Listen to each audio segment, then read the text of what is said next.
Welcome, everybody. I know you're very anxious for me to give the floor to our speakers today, so I will be very brief just to explain a few things about STOA, who organized this event. So STOA is basically the Science and Technology Options Assessment of the European Parliament. This is the unit that identifies all the new technologies and all the challenges that we might face for the future, and make some research and workshops and studies to give the options and the data to the members of the European Parliament. I think we have a much broader audience, of course, but this is the main cause, so that they can make the decisions that will be best for legislation, and that we don't stop innovation, but we will also have in our heads the implications and the potential, of course, of its technology. Sometimes this is not common sense. We have to prepare the members for these new technologies, for example, for AI today, because it's unknown. Sometimes it sounds a bit scary, and we have to explain it. We have to see the potential. We have to see if we should control something or if we should completely allow it, and if we should have a code of ethics, perhaps, on how we fund this new technology. So, should we fear the future? Well, in fact, when we talk about this, we mean all the technological developments that have already taken part in our lives. Either we identify them as new technologies or they are already part of our daily lives. I think we can all remember that we have heard or seen data that said that it's possible to automate 47% of all jobs in the US, that was the research, in the next 10 to 20 years, with great consequences for our labor force. Or to take it a bit further, there are many ethical questions arising already on how we would treat AI machines with human levels of intelligence. We are scared that there might be 40 or 45% of job losses due to the AI. Of course, at the same time, there is a prediction that our kids, 65%, will have jobs that are unknown to us for the time being. So we don't even know what kind of jobs will be created in the near future. And of course, we also have superintelligence. We can be absolutely sure that the goals of it will be compatible with human beings, because human beings are creating the artificial intelligence. But in one of our recent events, somebody who was working a lot with algorithms and deep learning told us that some decisions of the algorithms he didn't even understand, because of the amount of data that these algorithms take, and they change and they transform themselves.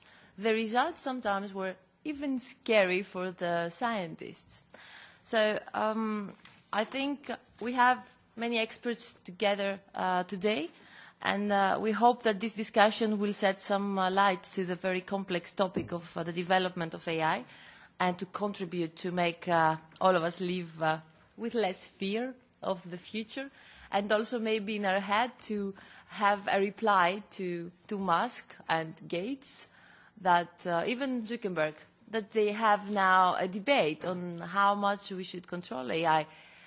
And I think it's very important to have this answer here from the European Parliament. And before I pass the floor to the next speakers, I would also like to add that STOA, our unit, is trying to transform to a permanent committee for the future, because we actually believe that the use of data and the implications, because artificial intelligence is also based in data and algorithms and mathematics, I think we need a strong committee for the future. It's good that I was delaying a bit, because we have more people coming.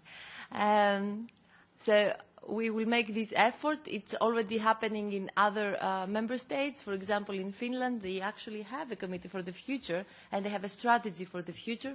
I think it would be really important to manage to do that. And before passing the floor, I would like also to thank my colleague of the European Parliament, Teresa Jimenez Barbat, who had the brilliant idea for this event, as well as the STOA Secretariat, of course, and Mr. Philippe Boucher to set up this event. And also, Teresa, may I say, she also was in charge of the poster that we have, and I think is the best poster that we ever had in STOA. We will continue like that, and thank you very much for organizing everything. So just one more point that I forgot. This event is web streamed, And when I posted this poster, everybody from Greece were asking, how can we participate? And they were really jealous of having you with us today and all our speakers. And I told them it's web streamed. So today we have audience also in Greece, at least. So thank you very much. I give you the floor to present our speakers. Thank you. Thank you very much, Eva, por ser tan amable y por dar hospitalidad a este acto en Stoa.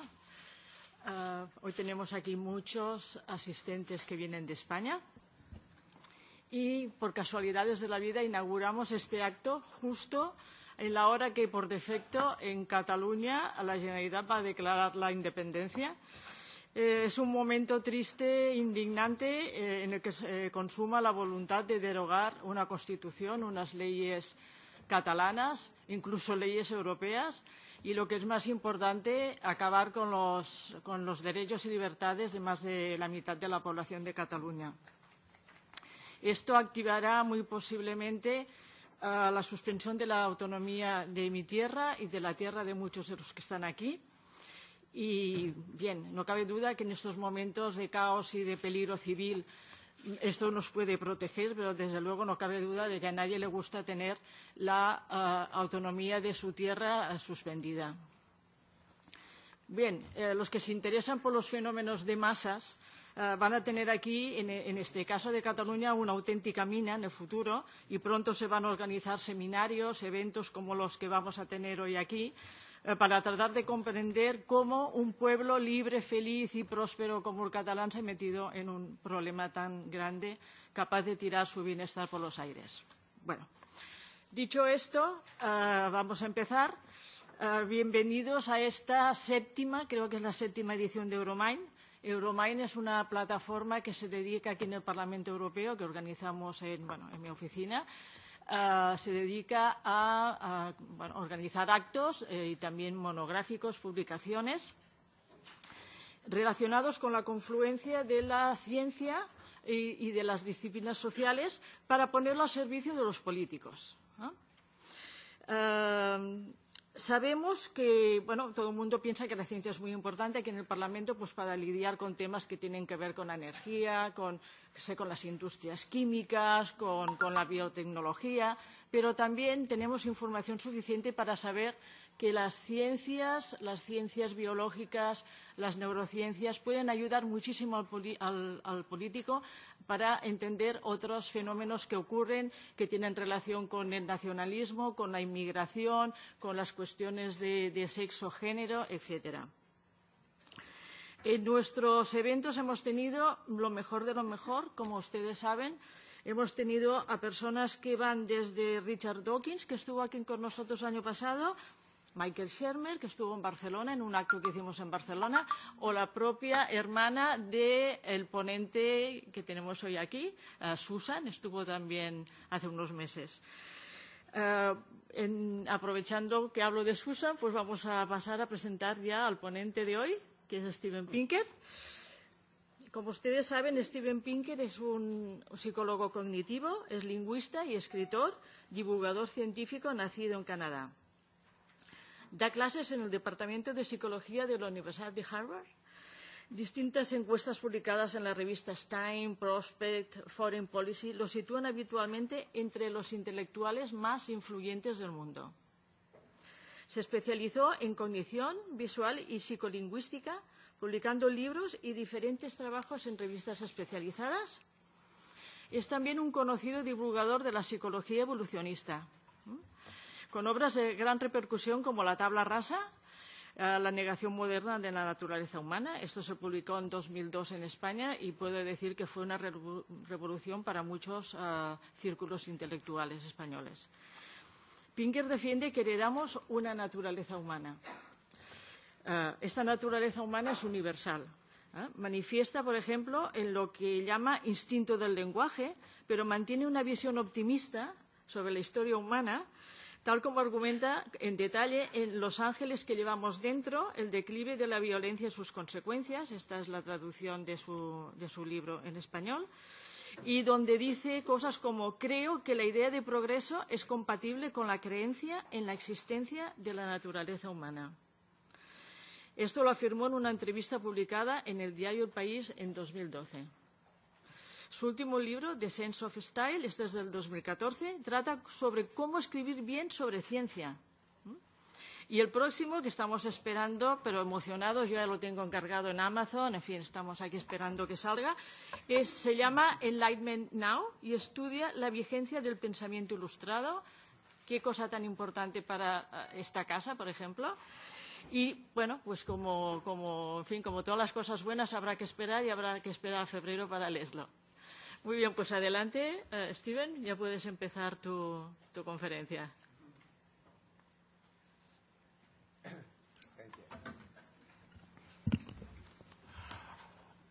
I'm going to give you a preview of my forthcoming book, Enlightenment Now. The last word of the subtitle is progress. It is a major theme of the book. And I wrote it in part because I discovered that intellectuals hate progress. And intellectuals who call themselves progressive really hate progress. If you think that we can solve problems, then you have a blind faith or a quasi-religious belief in the outmoded superstition of the false promise of the myth of the onward march of inevitable progress. You are a cheerleader for vulgar American can-doism with the rah-rah spirit of boardroom ideology, Silicon Valley, and the Chamber of Commerce. You are a practitioner of Whig history, a naive optimist, a Pollyanna, and, of course, a Pangloss named after the Voltaire character who declared, "We all is for the best in the best of all possible worlds." Well, my reply is that progress need not be associated with any of these temperaments or philosophies, that rather progress is an empirical hypothesis. Namely, human well-being can be measured. Life, health, sustenance, wealth, peace, freedom, safety, knowledge, leisure, and happiness. If they have increased over time, that is progress. Well, let's look at some of the data. We can begin with the most basic dimension of human well-being of all, life and health. And we see a pattern that is, you will see over and over again whenever you map out some dimension of human well-being. Namely, before the Enlightenment, in, say, the early 18th century, basically the entire world was miserable and abject. Then Europe and the Americas, the United States, North America, started to pull away from this state of universal misery. Here we see that the average lifespan in Europe, in the 18th century was about 30. That's pretty much where it had been parked for thousands of years before. But then starting in the 19th century, the lifespan of Europeans dramatically increased. That was quickly followed by the Americas, then Asia, and more recently Africa. Here you have the plot for the entire world. The average life expectancy today is 71 across the entire world, averaging over rich and poor countries and including all of the premature deaths from 0-year-old infants. Virtually no one guesses that the world's average lifespan is that high. Child mortality follows a similar pattern. In Sweden, one of the world's most advanced countries, in the 18th century, 1/3 of all children died before their 5th birthday, and that declined to very close to 0 over the course of the 19th and 20th centuries. That was then followed by countries in the Americas, such as Canada, then Asia, South Korea, even in the 20th century had a rate of child mortality similar to Sweden's in the 18th century, but it has come down. Chile and African countries are following suit. Here you have the graph for Ethiopia, which represents sub-Saharan Africa. Likewise, maternal mortality. A couple of centuries ago, a woman had a 1% chance of dying in childbirth. Childbirth in the 18th century was as lethal as breast cancer is today. Sweden brought the rate down, followed by the United States, Asian countries such as Malaysia, and now we're seeing Africa catch up as well. That's the graph for Ethiopia. Sustenance. Famine used to be a regular occurrence in all parts of the world.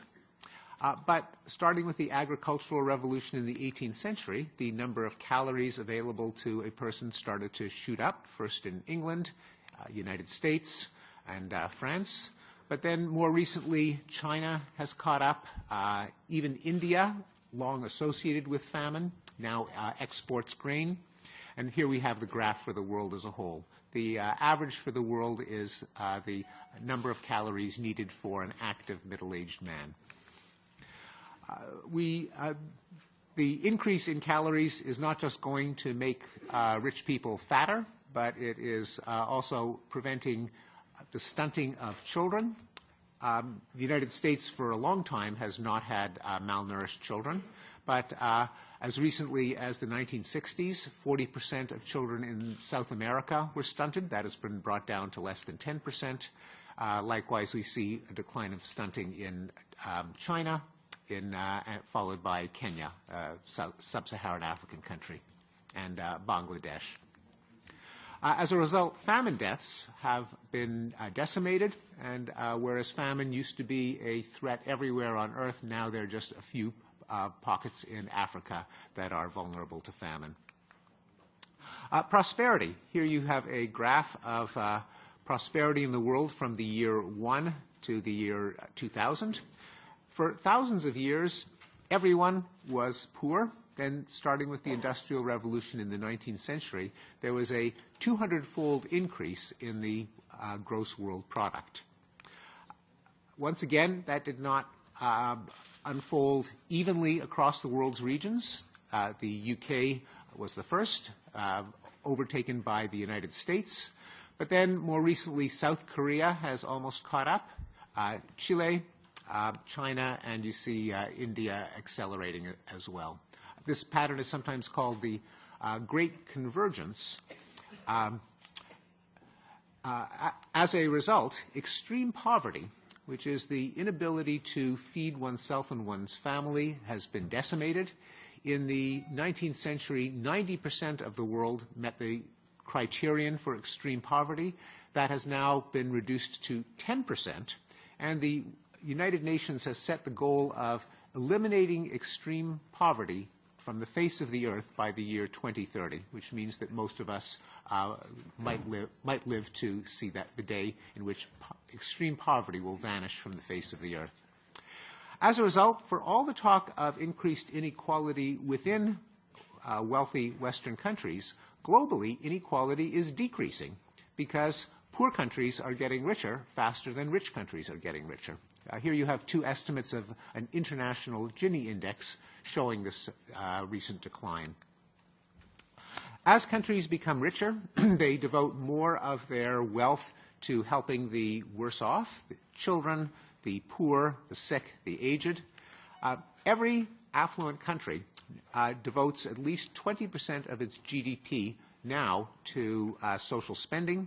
For centuries, that figure was 1%. So here you have the data for France, Italy, Sweden, Germany, Greece, Netherlands, UK, and so on. It's a pattern that no affluent country escapes.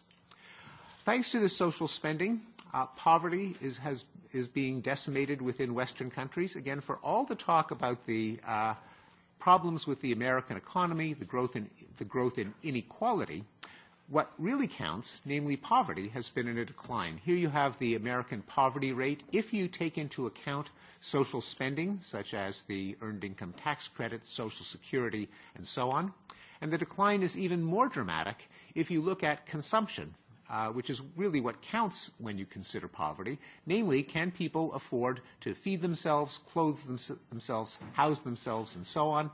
By one estimate, the poverty rate in the United States was 30% in 1960. It has now fallen to 3% when measured by consumption. Peace. It used to be the case that war was the natural state of affairs and peace was merely an interlude between wars. This graph shows the percentage of time that the great powers of the day, that is, the most powerful states and empires, fought wars against each other.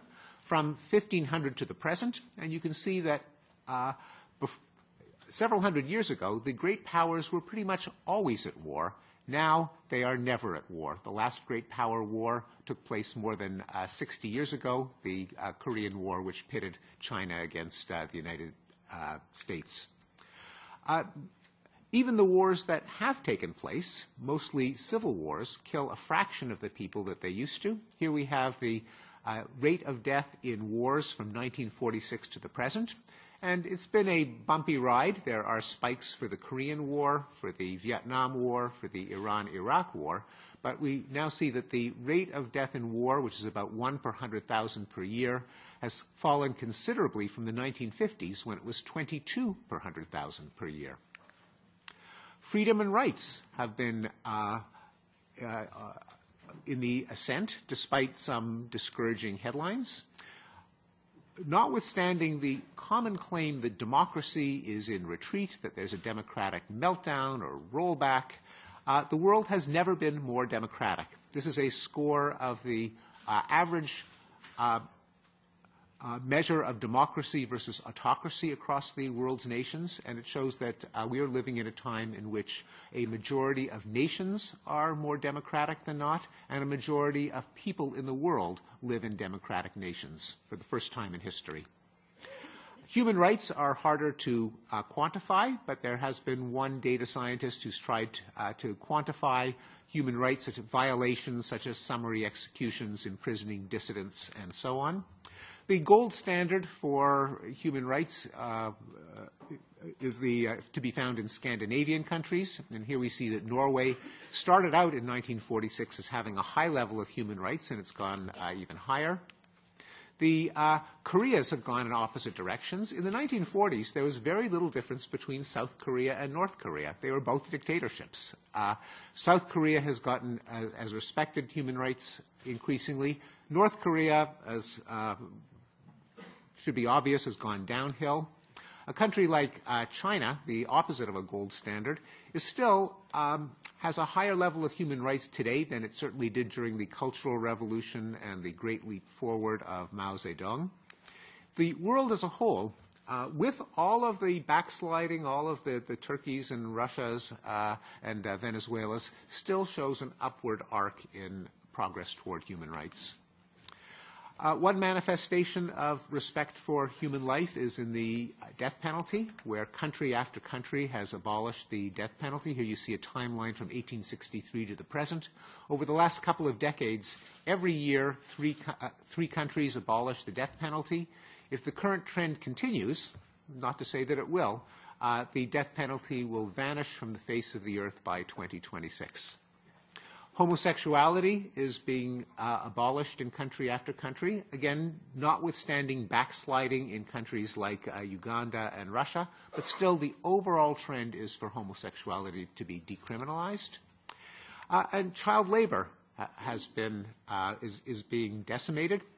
In 1850, about 30% of English children were in the workforce.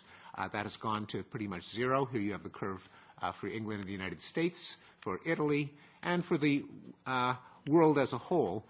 There is still far too much child labor, but the trajectory is definitely downward. Safety. We have never been safer.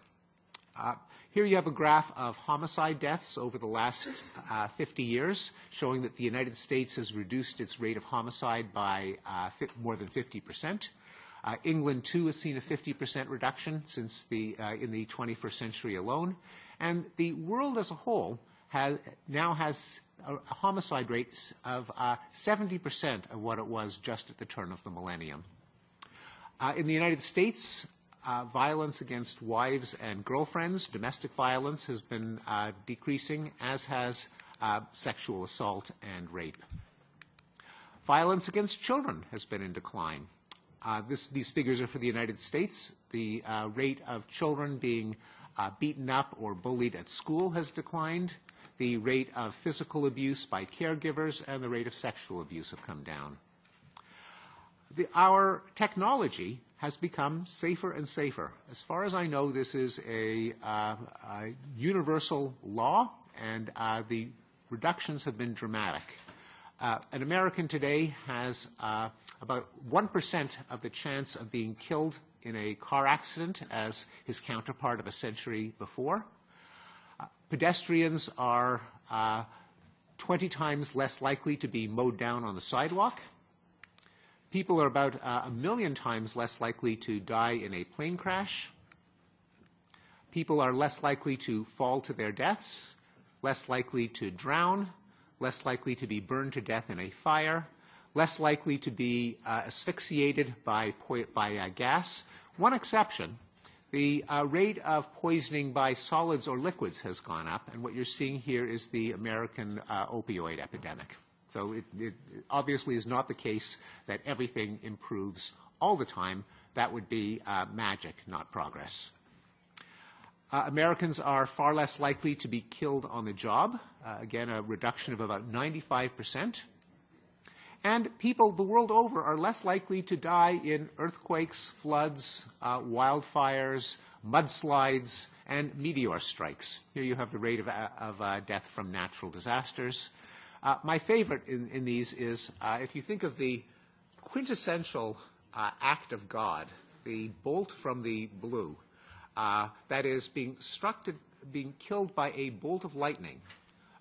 Americans now have 3% of the chance of being killed by a bolt of lightning as Americans of a century ago. Knowledge has been on the increase. It used to be that only about 15% of the world knew how to read and write in the early modern period. That first we see the Netherlands achieving universal literacy, then England, Germany, Italy a bit later, United States. And as with all the other measures of well-being, the rest of the world is catching up. Here you have the curve for China, for Mexico, and for the world as a whole. More than 80% of the world is literate now, and the illiterate people are all in their 70s and 80s. When they die off, the world will achieve close to 100% literacy. Likewise, basic education, the elementary school. Here we have the British offshoots, Western Europe, Eastern Europe a little later, East Asia, Latin America, the Middle East, and South and East Asia, and Sub-Saharan Africa. Once again, there is a lag, but that we are starting to see a convergence. There you have the figure for the world as a whole. Believe it or not, we are getting smarter. In a phenomenon called the Flynn Effect, IQ scores have been increasing by 3 points a decade for a century, with the result that humans today are about 30 IQ points higher than their ancestors a century ago. Here you have the figures for each of the continents. What are we doing with all of this wealth and health? Well, we are enjoying life as opposed to slaving away at jobs. Work hours in Western Europe and the United States have been declining since the 19th century by about 22 hours a week. People spend less of their paycheck on food, clothing, and shelter. It used to be more than 60% of your paycheck went to the necessities of life. Now it's about 1/3.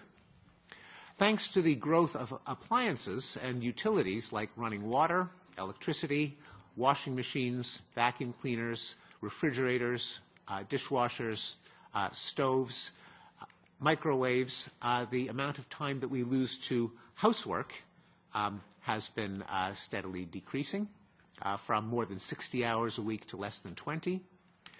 As a result of all of these, leisure time has increased by about 12 hours a week, more so for men than for women, and that's because women are using their extra time to spend more time with their children, which doesn't count as leisure time. Is it making us any happier? Well, probably yes. Here's a graph that shows the relationship between self-assessed life satisfaction and gross domestic product over countries. The richer the country, the happier the person on average. This data cloud shows a number of arrows indicating the relationship between happiness and income within each country. And as you can see, richer countries are happier, richer people within countries are happier, which means that as the world gets richer, on average, it gets happier. Well, how is the fact of human progress, all of these developments that I have shown you, reflected in the news? Well, I'm going to show you a graph that is the result of a tone mapping algorithm, where thousands of news stories from the New York Times since the 1940s are rated in terms of their ratio of positive words like better, improve, increase, good, to negative words like crisis, deterioration, horrible, and so on. And as you can see, since the 1940s, the New York Times has been getting more and more negative. It's not just the New York Times. This is a composite of broadcasts from media all over the world. So as the world has been getting better and better, the media have been getting more and more negative journalism. So why do intellectuals and journalists deny progress? It is just an overwhelming fact about the human condition, and the picture of the world given to us by the writers and thinkers is the opposite to reality. Well, one possibility is a psychological phenomenon discovered by Daniel Kahneman and Amos Tversky called the availability heuristic. Namely, the human brain estimates probability according to how easily examples from memory pop into mind. So if you see news about a terrorist attack, you assume that terrorism is common. If you read about a shark attack, you don't go into the water. If you see a tornado, you think that tornadoes are a major cause of death, and so on. If you combine that with the famous watchword of news programming, namely, if it bleeds, it leads. Violent stories get the most attention, the most clicks, the most eyeballs, then you get the illusion that the world is more dangerous than it ever has been.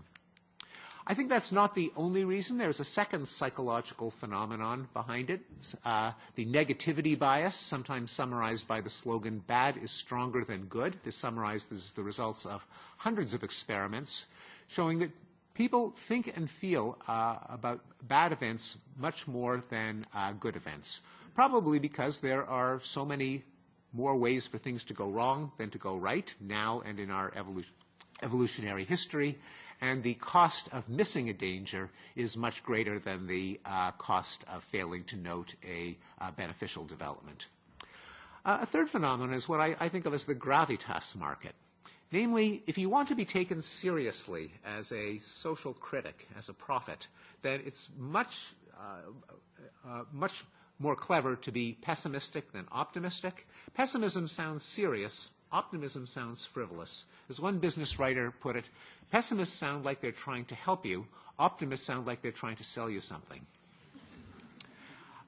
Finally, a somewhat cynical explanation is that there's a status competition among elites. All of us seek to enhance the prestige of our tribe, our profession. And when intellectuals aren't responsible for running things, they just comment. When intellectuals disparage the state of the world, it's another way of undermining the prestige of politicians, civil servants, business people, the military, and so on. Well, is it good to be pessimistic? Is it socially responsible? Is it good to speak truth to power, to hold the powerful accountable, to afflict the comfortable? Well, it has a serious downside that I think we are only beginning to recognize. Namely, that fatalism, if all of the pictures of the state of the world are that it's going to hell in a handcart, it's a flaming dumpster, it's a disaster, everything is a crisis, well, people are going to say, well, there's just, why waste time and money on a hopeless cause? I may as well just enjoy life, bring home my paycheck, bring up my children, and enjoy life while it lasts. And cynicism. For people who do want to change things, if they are told that every institution is failing, it's bound to encourage the philosophy of to smash the machine, to drain the swamp, to burn the empire to the ground, and it lays open a invitation for strong, charismatic leaders to say, only I can fix it. Now, is progress inevitable? I've shown a number of curves that just keep going up and up, and the answer is, of course not. There is no dialectic that carries us ever upward. There is no mystical arc of justice. And indeed, any solution will create new problems which have to be solved in turn, and history can always throw nasty surprises at us. And there have been a number of them. The 2 world wars, the increase in crime from the 1960s to the 1980s in every Western country, the AIDS epidemic in Africa, which reversed the increase in longevity. And as we are seeing today, the rise of authoritarianism in Russia, Turkey, Eastern Europe, and elsewhere. There are major threats, undoubtedly, including prominent among them are nuclear war and climate change, although I do have to mention that these should not be seen as portents of inevitable doom either, that there are signs that these threats can begin to be mitigated. Here we have the number of nuclear weapons in the world from 1945 to 2015. Very few people are aware of the fact that the world's nuclear arsenal has been reduced by 85%. And about 10% of the electricity in the United States comes from decommissioned nuclear weapons, the ultimate swords into plowshares. We cannot expect this curve to be extrapolated to zero anytime soon, but it is not an idle dream. And as you probably know, some of the world's most vociferous Cold War hawks, like Ronald Reagan, like Henry Kissinger, like George Shultz, have called for a world without nuclear weapons. Likewise, the world's greatest challenge is undoubtedly climate change, but I think we ought not to see it as an unsolvable problem, as inevitable doom. This graph showing the trajectory of CO2 emissions suggests that the world has reached peak coal and might even have reached peak carbon. Here you have the European Union CO2 emissions, the United States, China, India, and other regions of the world. All in all, at least the rate of increase has come down. That is obviously not enough to address global warming, but it shows that industrial society is not on an inevitable path of indefinitely increasing CO2 emissions. I'm going to just throw this out, and I'm not going to defend it because it will segue into the next session. You can't worry about everything. We really should worry about nuclear war. We should really worry about climate change. I think worrying about runaway artificial intelligence of robots taking over, enslaving us, for reasons that I can expand later, I think is not an existential threat. So just to stay on time, I'm going to skip that.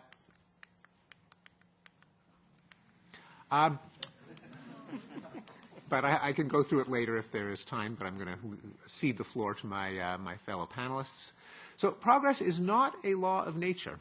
I argue in the book that it is a gift of pursuing the ideals of the Enlightenment, namely reason, science, and humanism. These ideals must be identified and defended. They are what we have to thank for the progress that we have enjoyed. If we continue to pursue them, we can enjoy more progress. If we don't, we won't. And overall, what it shows is that human effort is not futile. Despite the headlines, humanity has made tremendous progress, and there is reasonable hope for much more. Thank you very much.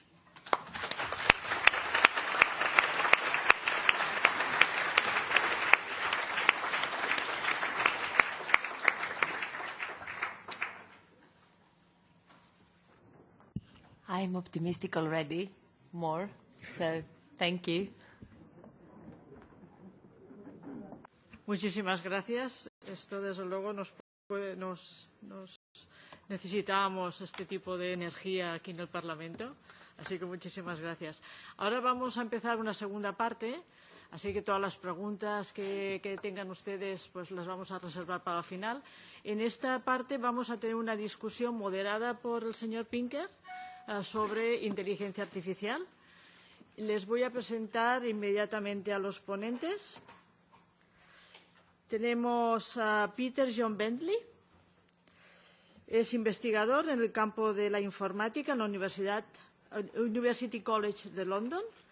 Es experto en inteligencia artificial y ha estudiado computación evolutiva, vida artificial, sistemas inmunes artificiales y redes neurales artificiales. Es divulgador en revistas como Wired and New Scientist. Entre otras actividades, desarrolló la aplicación médica del móvil Stethoscope this is difficult for me. Voy a presentarlos a todos a la vez y luego pues ya van a empezar en el orden que ellos crean más conveniente. ¿De acuerdo? Está Thomas Metzinger, que es filósofo alemán especializado en inteligencia artificial. Es conocido por su teoría de la conciencia llamada del modelo de uno mismo. Ahora nos lo explicará. Es profesor de filosofía teórica en la Universidad de Maguncia. Entre sus obras destaca El túnel del ego.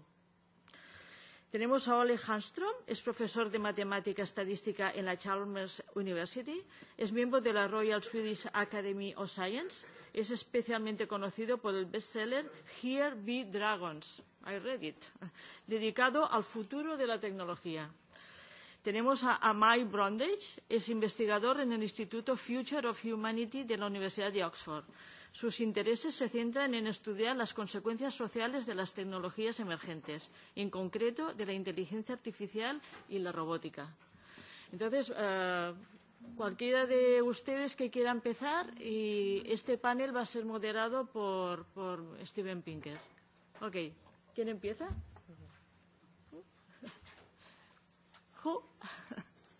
¿Quién empieza?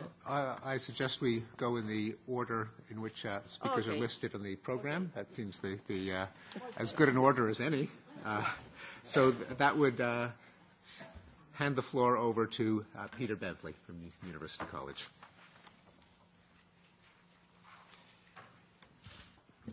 Well, thanks very much, Stephen. Before I start, do we want to do any questions for Stephen?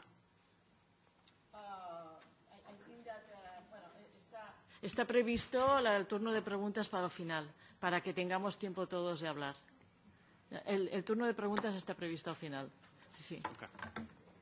I'm a computer scientist. I follow, instructions on paper quite closely.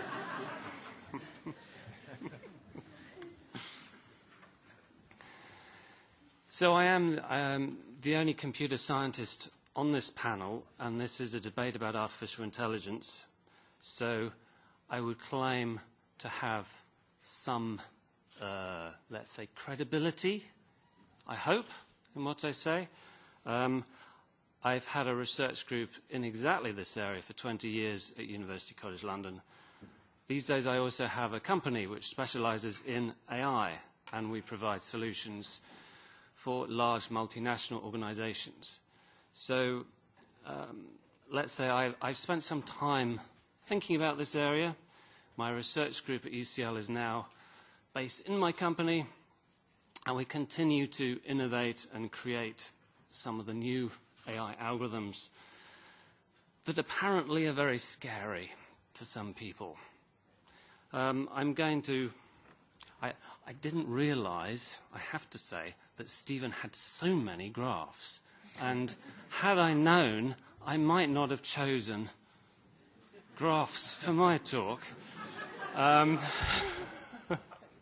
But mine are simpler, and I've got far fewer of them, you'll be pleased to know. So what I'm going to talk about is people's perception about these technologies, and whether these perceptions are, let's say, accurate or not, to continue the theme from Stephen's talk. So frequently, I hear as a computer scientist statements such as, well, look at the curves. Look at the curves. If you think of this as the rate of progress in computer processors, well, it looks like that. It's amazing. Or if you think of it as the rate of progress in our ability to process data, or indeed even in the amount of data that we now produce, it looks like this. And there are some people that, well, perhaps quite naturally, they imagine you can follow this curve upwards, and look, it's already almost vertical. This is an exponential. If time is on the x-axis, well, it can't be more than just a few days before we're going to have unbelievable processing power. I mean, processing power is clearly going to head towards infinity, isn't it? And if that has some implications on artificial intelligence, well, clearly it's only a matter of weeks before we've got superintelligences. And if we've got superintelligences, well, of course, the first thing they're going to think of is, aren't people a waste of space? Let's kill them all. Now, yeah, it's good plot lines for movies. I enjoy those movies. And I'm a real science fiction fan. But we have to be realistic here. This is only a bit of the curve. These days I have to meet a lot of investors, and investors love to show these curves. Well, oh, you've got a hockey stick curve in your finances. It's going to be amazing. Well, let's look a little bit more at the same curve. This is actually the curve that's pervasive in business, in the natural world, and in progress, in individual solutions that we create. So actually you find this throughout nature. This is a classic population curve. But you also find it with pretty much every new idea. And I'll try and keep it on AI, since this is a debate about AI. So every time we create a new algorithm, so there's a lag phase. It takes us a while to get this new AI method working. But once we've got the hang of it, it looks really good. We get an amazing ability. These things get taken up quite rapidly. And then we hit a point where we realize, okay, this is about what this algorithm can do. It has a finite capability. Can't do everything. It's not going to suddenly become super intelligent. Each algorithm is good at a particular thing. It might be good at learning. It might be good at classifying data. It might be good at optimizing certain kinds of things. And indeed, we've got theories, and I'm not going to go into those theories because you're probably not going to be that interested, but there are mathematical proofs that say that you need a different kind of algorithm for each new problem. There's no one-size-fits-all. So this has really big implications about artificial intelligence. This means that, number one, we have to work really hard, and we do work really hard. I'm one of the scientists, and we spend our entire careers developing AI solutions, and each time we've got a new difficult problem, we go through this kind of process. It takes us ages to figure out how to do it. If we're lucky, we think of something that works pretty well, and then when we apply it, it works all right. It works to a certain level, and then we hit that ceiling. We hit its capability, and we find, okay, that's about all it can do then. And as much as we push it, as much as we try and make it go further, it doesn't want to go any further. That's as good as it can go. So then we have to create another solution, another algorithm. And this is really, I've spent my career working with biologists, studying what biological intelligence is like. And this is really our understanding of what intelligence may be like in general. There's no one-size-fits-all. There's no universal architecture. There's different neural circuits. There's different clever bits of our brain that tackle different problems. And every time through our evolutionary history that a new problem has come about, we've had to add new bits of brain to solve that problem. So there's a breaking factor here. This is not to say this is a bad thing, because we can be optimistic. I want to be optimistic in this talk. The optimistic part is all this stuff about superintelligence and AI is getting out of our control. Seriously, guys, forget it. I'm one of the computer scientists who spend all of our time just trying to make the damn things work. I mean, seriously, this curve kills us, because every time we think we've got something good and we try and solve the problem, we hit the ceiling. We hit the ceiling of what it can do. And we thought, damn it, we thought we'd got it this time. No, it's not good enough. We have to tune it. We have to find a different idea. There are actually other breaking factors too. So I've only talked about the capability limits of each different method. Actually, there are real constraints. There are physical constraints. There are energy constraints. There are spatial constraints. All of these slow down our ability to solve problems. There's also, I have to say, limits in us. We don't understand what intelligence is, really. We don't know really how the brain works. And as much as we have models, deep learning, neural network-based models, these are based on very, very, very abstract, simplified understandings of how the brain works. I've got a neuroscientist working in my lab. And seriously, when we ask her to do some wet lab experiments to try and get a little bit more data about how a neuron works, I mean, the data is almost non-existent for the simplest things about what real neurons do, how they connect themselves together, what topologies of network are required to solve different problems. So our problem is a considerable one in terms of making intelligence. It's not going to make itself. Believe me, it's not going to make itself. My background is actually originally in genetic algorithms, and the whole point of that is to make computers evolve solutions automatically, get them to adapt and change things. My goodness, that's difficult. You wouldn't believe how clever natural solutions are, how intricate the solutions in our own DNA is to allow us to keep evolving. We don't know how to do that either. We don't know how to evolve ever more complex networks. We don't know how to do all these things. And it's not for lack of trying. We've got tens of thousands of computer scientists now. You know, it's fashionable today, right? So Google, Facebook,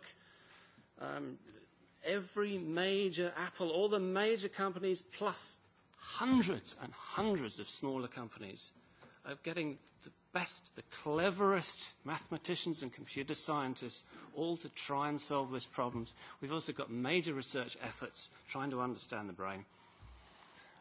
Yeah, guys, it's difficult. It's really difficult.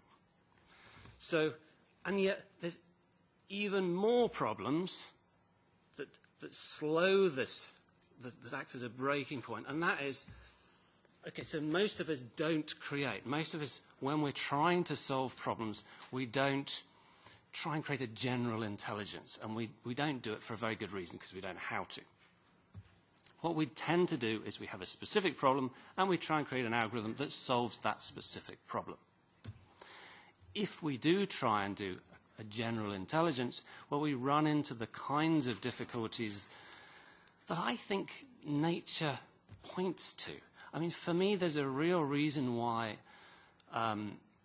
advanced, complex brains are quite rare in nature. To solve most problems, you don't need a big brain. You don't see a lot of trees with big brains. You don't need them. And actually, to solve a lot of problems, you don't need big, complicated brains. It takes a huge amount of effort, in terms of evolutionary effort, to create a big brain, a general intelligence, because every time you add a little bit of a new capability, you've almost exponentially increased all the different things that brain could do, and that you have to think of in terms of testing. Just think how many things that it can now get wrong, how many ways it can kill itself, how many new stupid things it could do. So every time you add a little bit of extra intelligence, you've got a vast amount of extra testing to do. And this requires a huge amount of effort. Now, nature can do that because it's had millions of years. It's got unthinkable numbers of species, of different entities, of different problems, of a lot of time. It's an amazing parallel supercomputer, the Earth and life. But actually, we have limited resources. And so for all of those reasons, I'm trying to, as you can tell, I'm trying to inject a dose of reality to this debate here. It's really difficult. It's really difficult to make general, hugely intelligent things. But what we can do, and let's pan out one more stage, what we can do, at our best, we can have a curve like this. What we can do is we can identify specific problems. We can create algorithms that solve those problems. We can figure out which AI algorithms, which AI methods are best suited, and then we apply them properly. And we optimize each approach for each problem. And at best, it'll look like this. This is also, at best, what a company looks like. When it's got a good product market fit, at best it's going to look like this. Often it doesn't, often it falls off rather quickly. But at best, this is what we can hope for. And in AI research, at best, this is what we're going to get. For every new algorithm, we design it, we apply it, and it can solve that problem up to that level. Then a new problem comes along, we adapt the algorithm, we create a new algorithm, it'll solve it up to that level. I've probably spoken a long time. Let me just try and be optimistic again about this.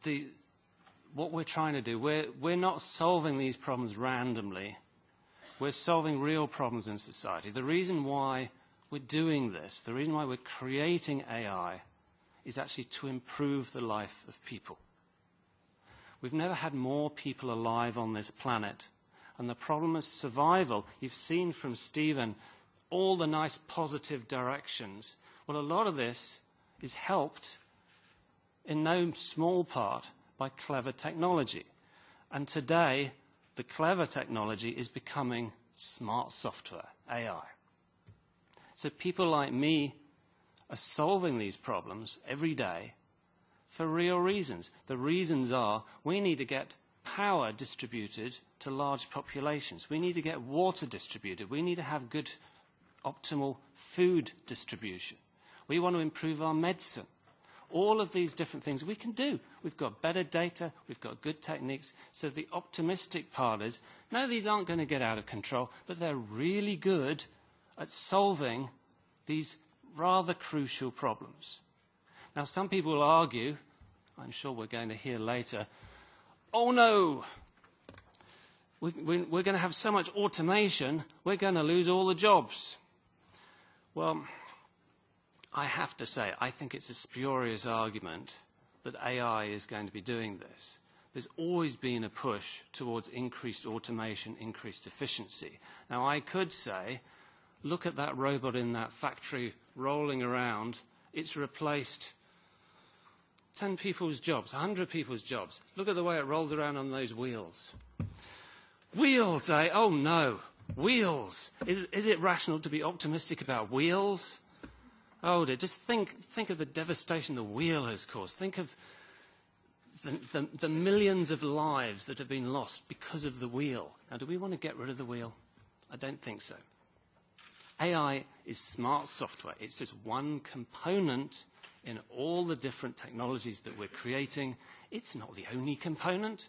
It's an important component, but you can't blame smart software for this. And to end on a positive note, the nice thing about computing is, the nice thing about what we can do today is we rapidly spread these ideas. We democratize through the internet all of these ideas.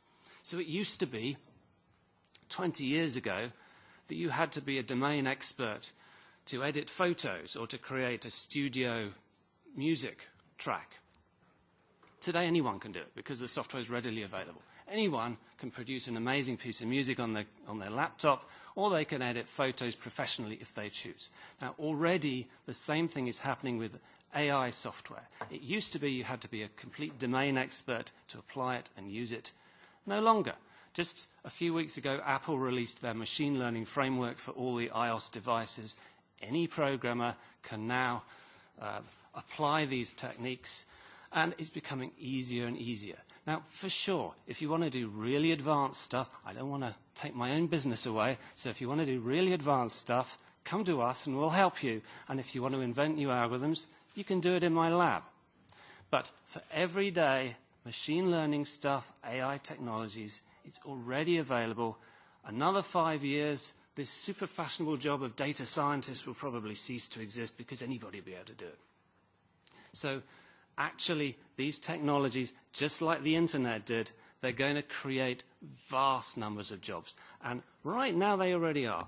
There are hundreds of AI companies at University College London. We cannot create data scientists, computer scientists fast enough to meet the demand. There are so many jobs out there. And every company needs a lot of support. And every new technology, self-driving cars, yeah, we might need entire new road systems. There'll be an awful lot of infrastructure that has to be put in. That creates jobs. So actually, as far as I'm concerned, this is progress. This is another tool in the history of human society. It's another way that we help ourselves to survive. But it's not people that should be worrying about AI. It's people that should be worrying about people. People kill each other. AIs are not the problem. AI is actually being designed to save lives, to improve lives. I'll stop there.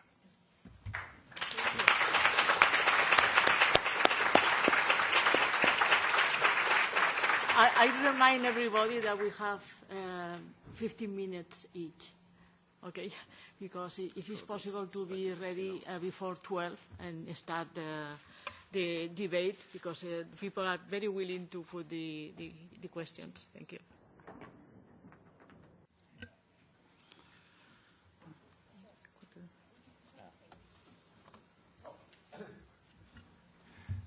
Now we're going to hear Miles Brundage from the Future of Humanity Institute at the University of Oxford. Miles. So I feel a bit self-conscious about my remarks now, given that optimism was described as sounding frivolous to most people, and there was a lot of cold water thrown on various extreme claims about AI. In the last remarks. But I think that there are things to be said that aren't frivolous and that do not depend on human-level AI or super-intelligent AI being around the corner, but nevertheless put AI in a broader historical context and might lead one to think, with some good reason, that AI could be a critical technology in humanity's future and indeed help some of the positive trends that Dr. Pinker spoke about earlier to continue. Go to the next slide, please.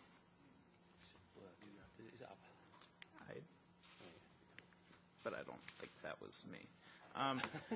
So what I mean by conditional optimism about AI is that if we successfully address the technical and governance challenges associated with increasingly powerful AI, it's likely to be extremely beneficial in all sorts of ways that I'll enumerate shortly. And importantly, the same characteristics of AI that lend itself to some of the concerns that Dr. Bentley was gesturing towards and Dr. Häggström will be talking about later, I believe, are also the reasons why AI could be extremely beneficial. And I'll go into some detail about what those characteristics are. Next slide, please. So it's somewhat misleading to talk about the nature of AI, and a lot of the way that people talk about AI implicitly anthropomorphizes it.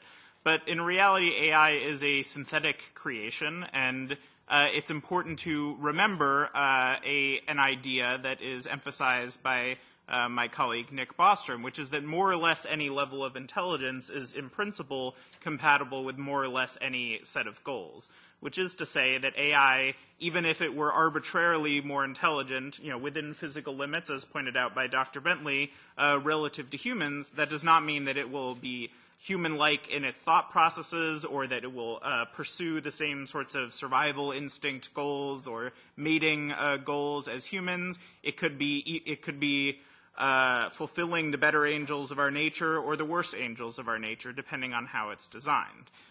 If the goals of powerful AI systems are not sufficiently well aligned with human values, then we'll have extreme competence directed towards potentially dangerous ends. And likewise, malicious or self-interested actors could direct AI systems towards arbitrarily harmful ends.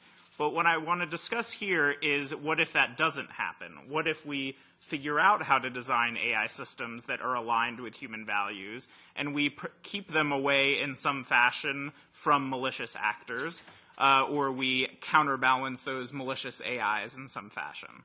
then what we'll have is a combination of high competence and high scalability. So by competence, I mean the ability of an AI system to replicate human performance in a particular domain or potentially across a wide range of domains, either at the human level or at a superhuman level. So the example of AlphaGo is very timely, given that just yesterday DeepMind announced a second paper in the journal Nature describing recent developments to the AlphaGo system, which are significantly in excess of the performance which was previously achieved. And this is a common trend in AI, that while there are some cases in which performance asymptotes below or around or just above the human level, in this case there was an extreme exceeding of human performance.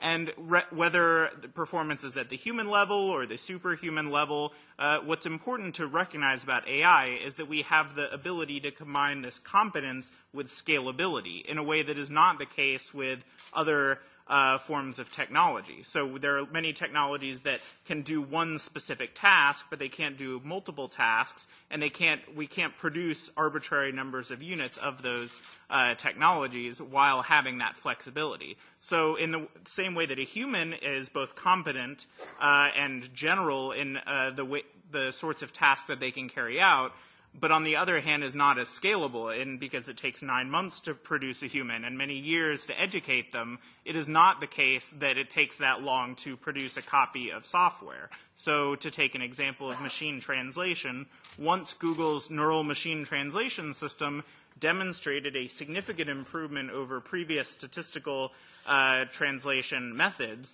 it was quickly able to roll that out to a large number of languages and millions of customers, being used many tens of millions or more times per day. So this scalability applies both to the number of units of AI systems, limited only by the number and speed of computing hardware, as well as the throughput of the system. So translation, but ultimately more advanced cognitive capabilities, such as personal assistance, can be produced in this fashion. And this is a very significant development in terms of AI's social impacts.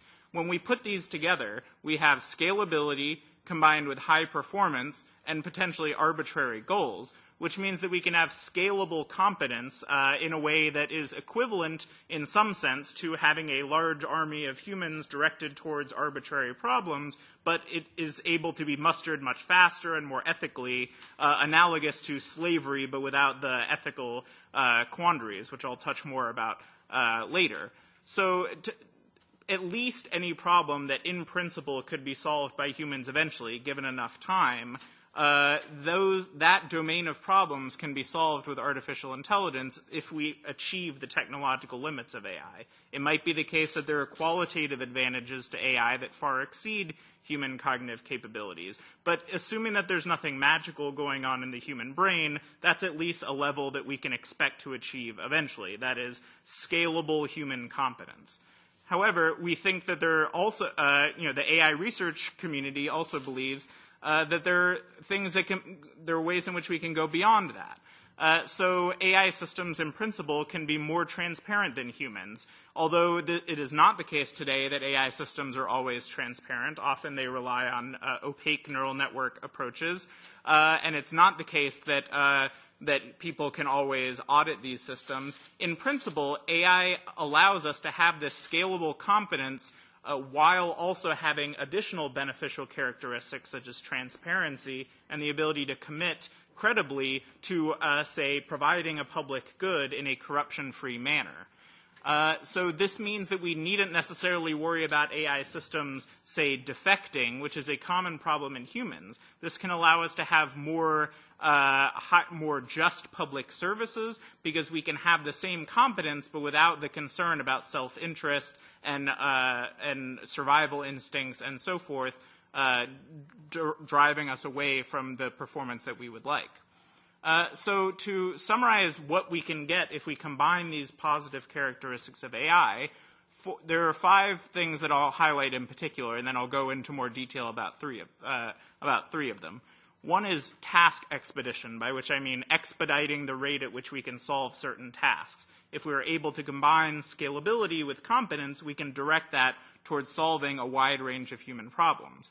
Secondly, we can improve the ability to coordinate at large scales and deal with various problems such as arms control, where there are issues around defection and verification that AI can help. Next, there's corruption-free public services, which I just briefly mentioned, is a byproduct of combining performance with auditability. Next, there's economic productivity. And finally, a byproduct of that is an ethical leisure society, which is only possible through the use of AI, at least at current standards of living. Otherwise, only a subset of human society would be able to have a leisure society on the backs of human slaves or human workers in some fashion. So these are the three that I'll highlight. Next slide, please. So task expedition, briefly, is the idea that AI will enable us to rapidly, compared to a world without AI, solve various tasks that are physically possible in principle. So again, noting that there are limitations on the sorts of tasks that we can solve, and often solving one problem will lead to a new problem to be solved. But tasks that require substantial labor and cognition in order to solve.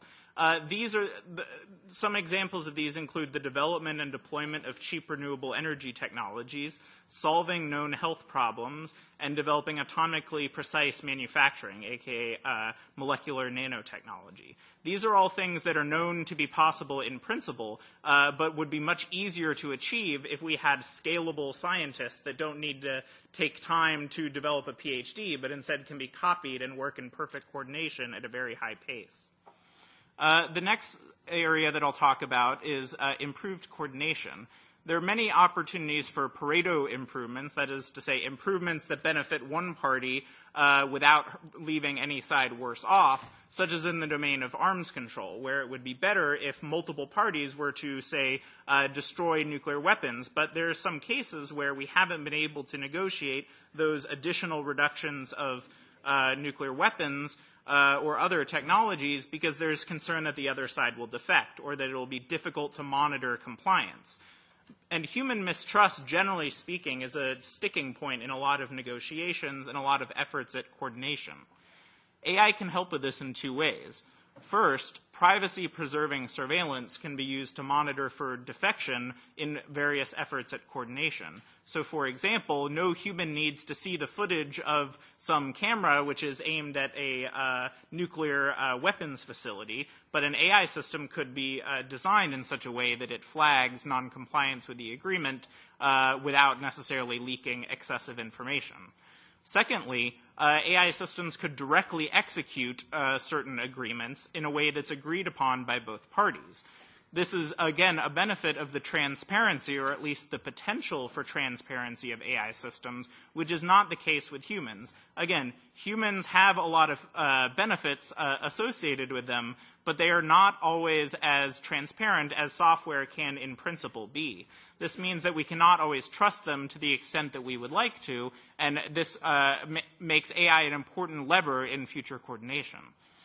The final benefit that I'll talk about is the idea of an ethical leisure society. So as previously noted in some of his nonfiction writing, Isaac Asimov suggested that the only way to have an ethical leisure society is on the backs of robot slaves. I think that the idea of robot slaves is somewhat misleading in that they needn't be designed in such a way that they have to suffer or that they would be resenting their social status or even having any cognition or any consciousness at all that necessarily goes alongside their cognition. Indeed, AI systems are synthetic, and therefore they needn't have the same correlation of these various cognitive features which come bundled together in the case of humans. But it's important to note that as a result of economic productivity, not only could we have the same level of productivity and quality of life that is currently accessible to the rich population be more widely distributed, we could also have an ever-increasing share of an ever-increasing level of societal welfare distributed as a result of robot and AI productivity, which can grow on itself exponentially. This is a case where, in fact, I think an exponential perspective is justified because there are fairly high limits on the amount of digital technologies that we can develop. So with silicon and some silicon being extremely abundant, there are some rare earth minerals that we'll run into, but I think we will, through the combination of various innovations, ultimately be able to produce large amounts of robots and produce a lot of economic productivity. Next slide, please. So just to wrap up, I suggested that we can be conditionally optimistic about AI.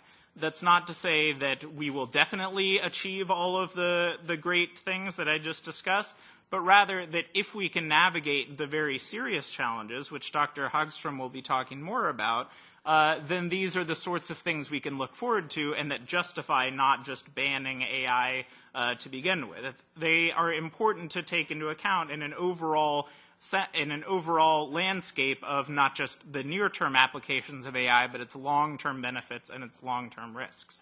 So just to make clear that I am not Pollyanna-ish about the benefits of AI, as Dr. Pinker noted, is a risk with optimistic perspectives, there are several examples of very serious challenges that are associated with the development of AI.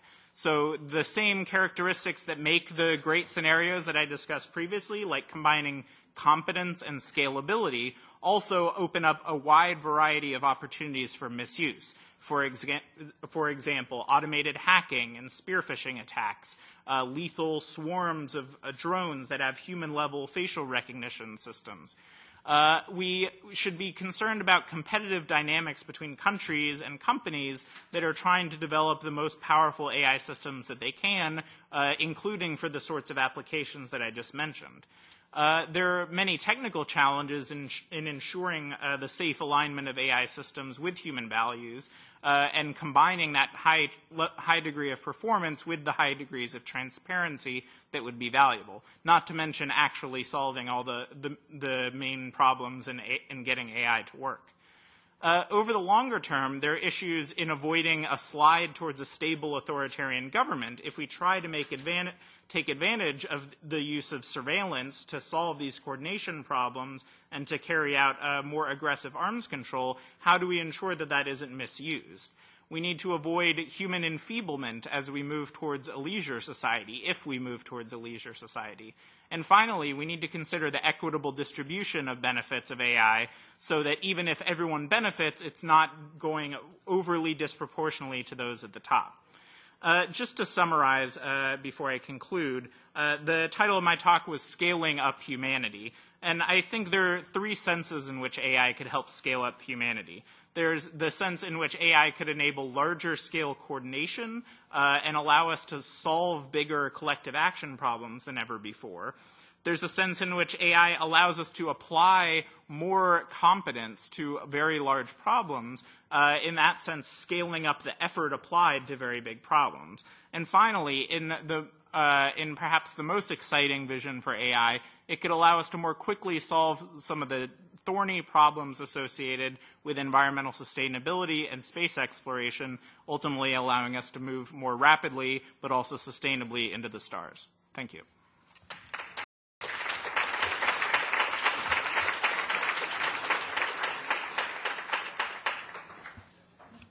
Bueno, el nuevo ponente es Olle. Olle Häggström, de la Chalmers University, el autor, como hemos dicho, del libro Aquí hay dragones. Adelante, Olle. Gracias.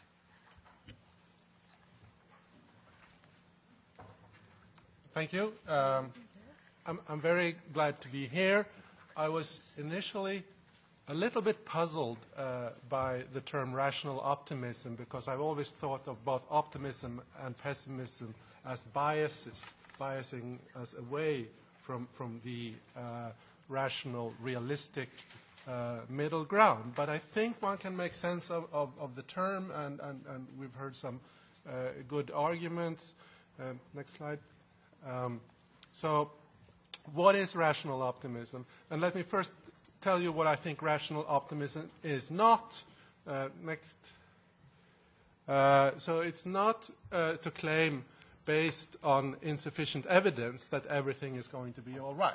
That's not a rational way to proceed. A better definition of rational optimism is to have an epistemically well-calibrated view of the future and its uncertainties, admit these uncertainties, to accept that the future is not written in stone, and then to act upon the working assumption that the chances for a good future may depend on what actions we take today. So now, that is not certain, but if it doesn't hold, then it doesn't matter what we do. So we may just as well assume as a working assumption that by doing good things today, we can affect the future in a good way. So there's a thin line to walk here, and I want to illustrate the difference with an example from one of Stephen's earlier books, which I think is a fantastic tour de force about positive development in our society over years and centuries. The Better Angels of Our Nature from 2011, where we learn how violence has declined. So there's you saw in Stephen's talk all these diagrams of how things are getting better, and this is really you see the same thing in the previous book. A very impressive amount of empirical evidence, and what Stephen does is that he summarizes, so this is about the decline of violence, that we, the readers of the book, we live in a time and a place when people no longer have to worry about abduction into sexual slavery, divinely commanded genocide, and so on and so forth. All these bad things having to do with violence, and there is statistics to back this up. But then comes at the very end a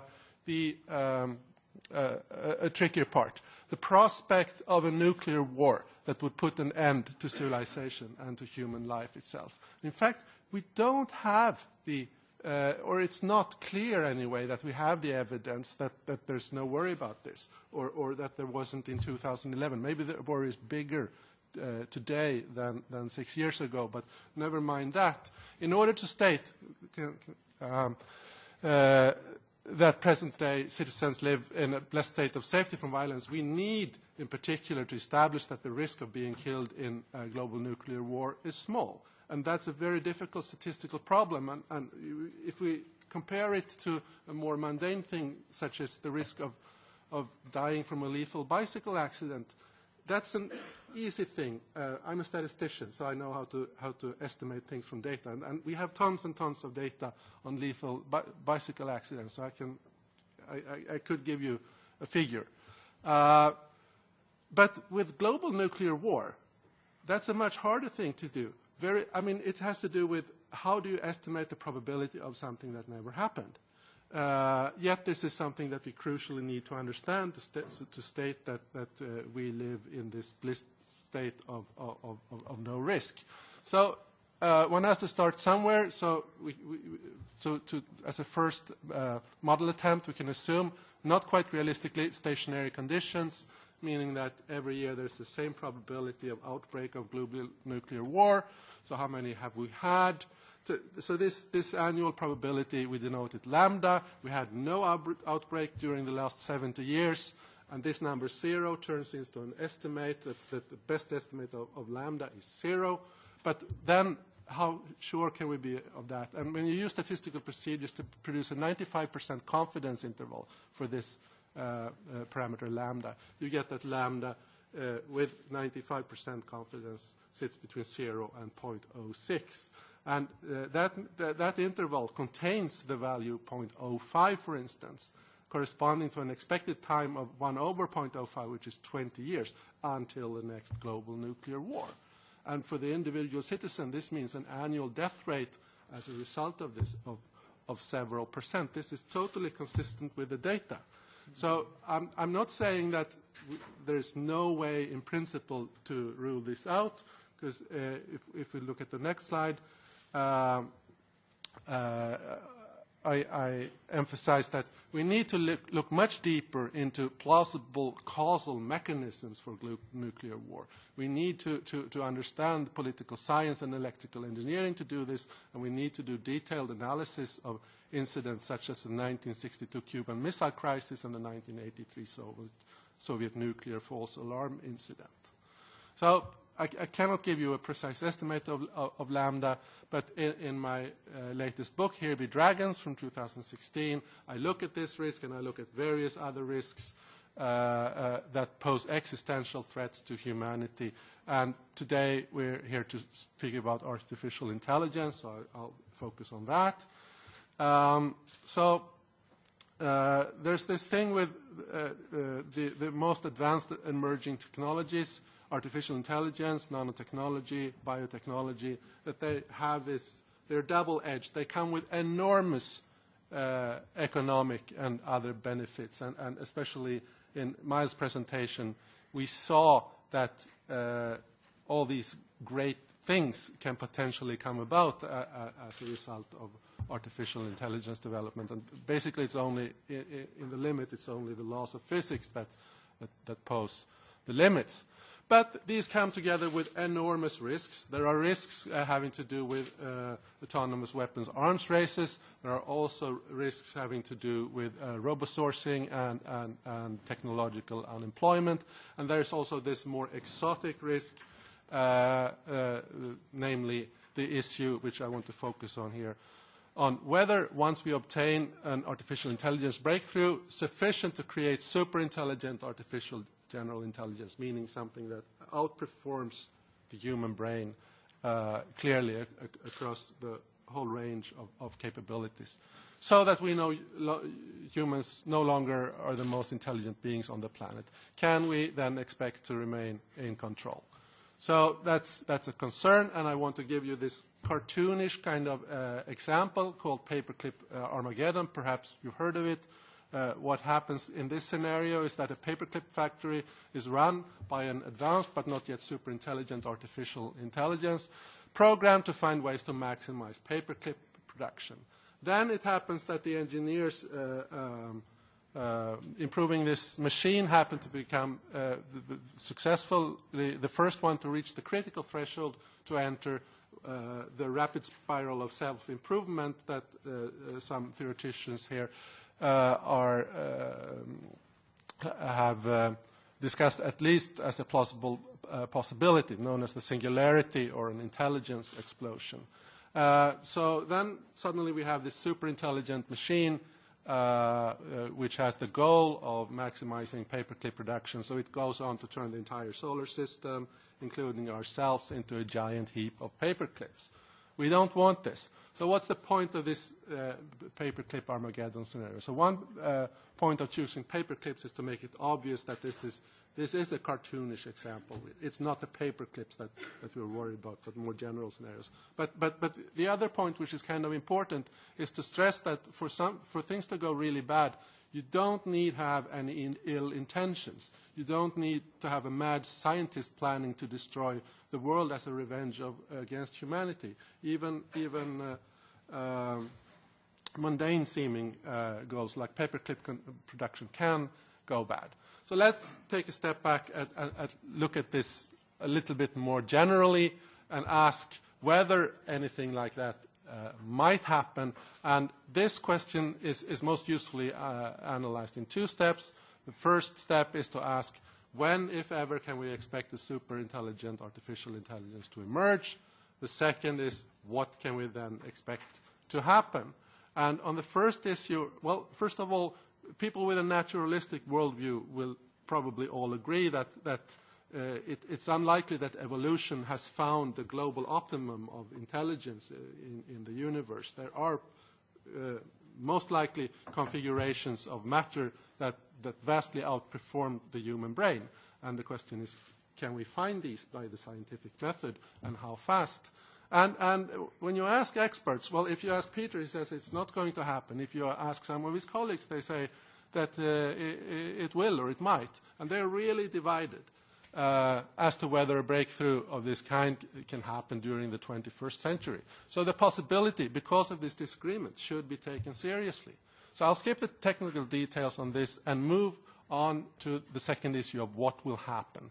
So we might, for precaution, there are suggestions that let's keep this AI boxed in so that we can control it. But there are very good arguments that that strategy is not going to work in the long run with an entity that exceeds our intelligence. So we can expect it to sooner or later escape the box, and then our fate depends on what it is motivated to do, because it can outsmart us in all sorts of ways. What will its goals be?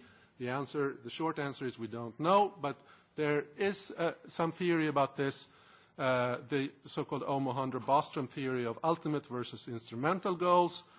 Miles emphasized this orthogonality thesis, which says that virtually any ultimate goal is compatible with arbitrarily high levels of intelligence. So the ultimate goal of this machine can be paperclip production, maximization of human happiness, or basically anything. However, there's also this other thesis, the instrumental convergence thesis, that says that there are a number of instrumental goals that we can expect the machine to set up as tools to achieve the ultimate goal, pretty much no matter what this ultimate goal is. So that gives us a little bit of predicting power. So examples of these instrumental goals are self-preservation.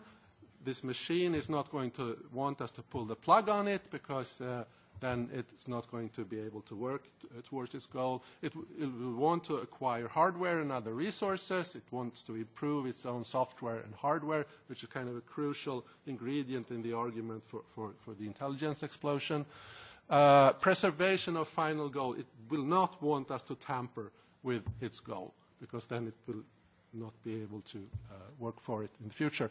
And finally, if the ultimate goal is disaligned with human values, it may be a good strategy for the machine to keep a low profile for a while until it knows how to take over. Okay. So this, what do we do about this? There is this idea called friendly AI, is to somehow make sure that the first superintelligent AI has values that align well with ours, so that it will do things that are that favor human welfare and so on and so forth. Now, because of the goal preservation instrumental goal, there is an emphasis, and this goes back to work by Gutkowski and Nick Bostrom, emphasizing the need to instill the AI with such values prior to the AI reaching superintelligence level, because after that it's going to be too late. This seems to be a very difficult project where even small discrepancies can lead to a catastrophe. And if you suggest the goal to the that we program the machine to maximize hedonic utility, maximize happiness minus suffering in the world, that may sound very tempting, but and it may create a very good world in some sense, but the problem for us is that a solution to this maximization is unlikely to involve the existence of humans. We are discussing here very uncharted territories, so we need to be a little bit speculative, but we should also be humble about our epistemic situation. We're so far from the familiar and the well-established. I think there's a fair chance that we are making some fundamental mistakes somewhere in discussing these orthogonality thesis and paperclip Armageddon, instrumental convergence, and so on. And it might be that this Gutkowski-Bostrom style AI risk is mere confusion. I don't quite see why, and it may well not be mere confusion. And I think that there's a fair chance that the risk is real. And therefore, I think that Gutkowski-Bostrom style AI risk is worth taking seriously. And it's worth taking seriously now, not because of the emergence of superintelligence being imminent. It probably isn't. I'd be very surprised if it happens in the next few years. But the reason is that friendly AI is such a difficult project that we may need decades or more to make it work. And with that, I'll just finish by showing you my book, where I have a lot more on AI-related and other existential risks to humanity. Thank you.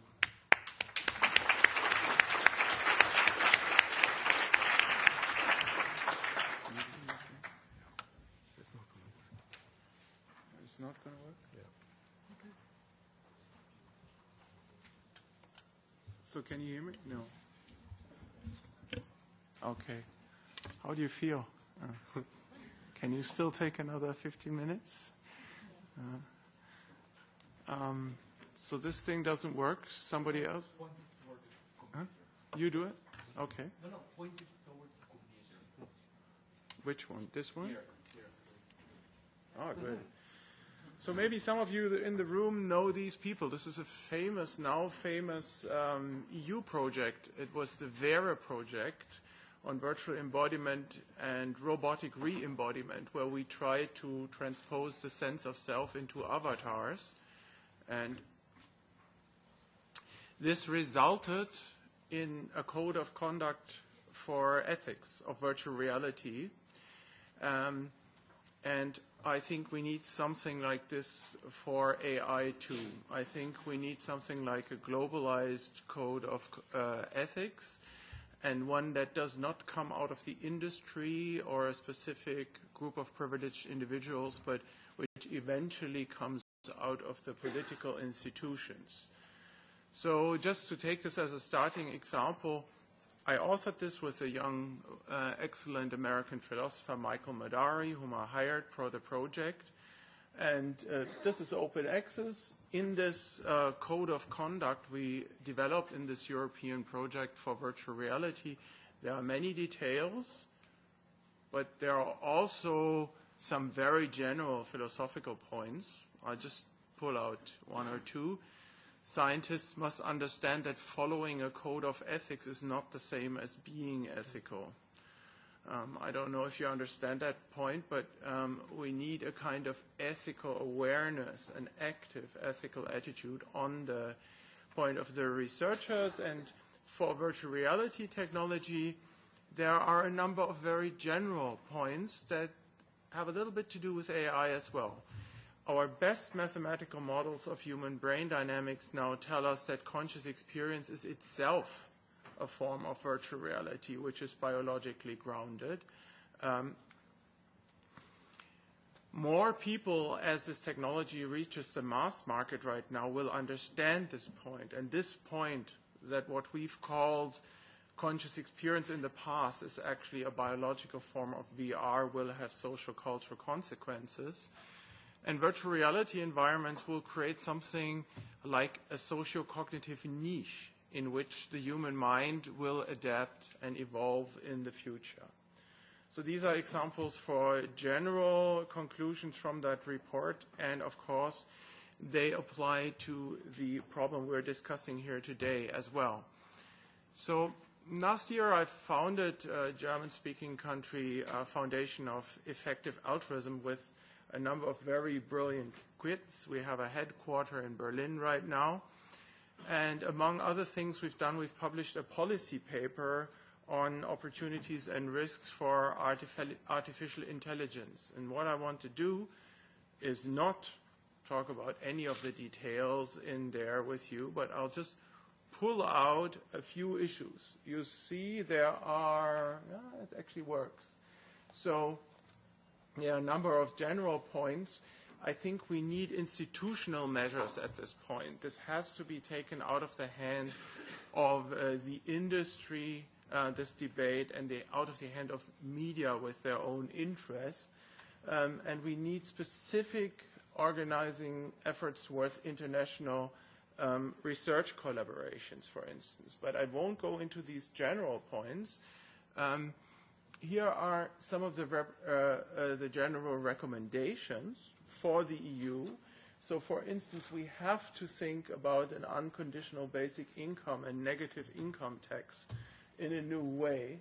And we have to also implement new forms of research grants to tackle these questions. And we have to found new expert commissions and funding schemes, incentive landscapes to pull good people into this debate. But let us look just at three very detailed points, and then I'll finish. And this connects to what you just said. The first example is that I think pessimism or optimism really is not the question. What we need is very fine-grained, evidence-based risk management, rational and evidence-based, not mega questions like optimism and pessimism. And here's one example. It's a standard principle from rational risk management that even if the probability of a very high future damage is actually low, it is rational to invest resources into investing risk minimization today. Even if the probability of the risk itself is low, we have to work today. Now, this is counterintuitive. It's a general principle of rationality, but it's counterintuitive to most of us. Just think of the talks you've just heard. A normal human common sense says, yeah, come on. This is all science fiction. It's a new media genre. People fight for publicity. In 5 years, all of this is going to be gone. That's how a normal person reacts to all of this. But there are real issues there, namely extreme future risks. And so in a certain way, we have to counteract our own intuitions and tackle this in a strictly rational way. So here is a second constraint, an example pulled out of this policy paper for you. I called it How to Satisfy the Globality Constraint.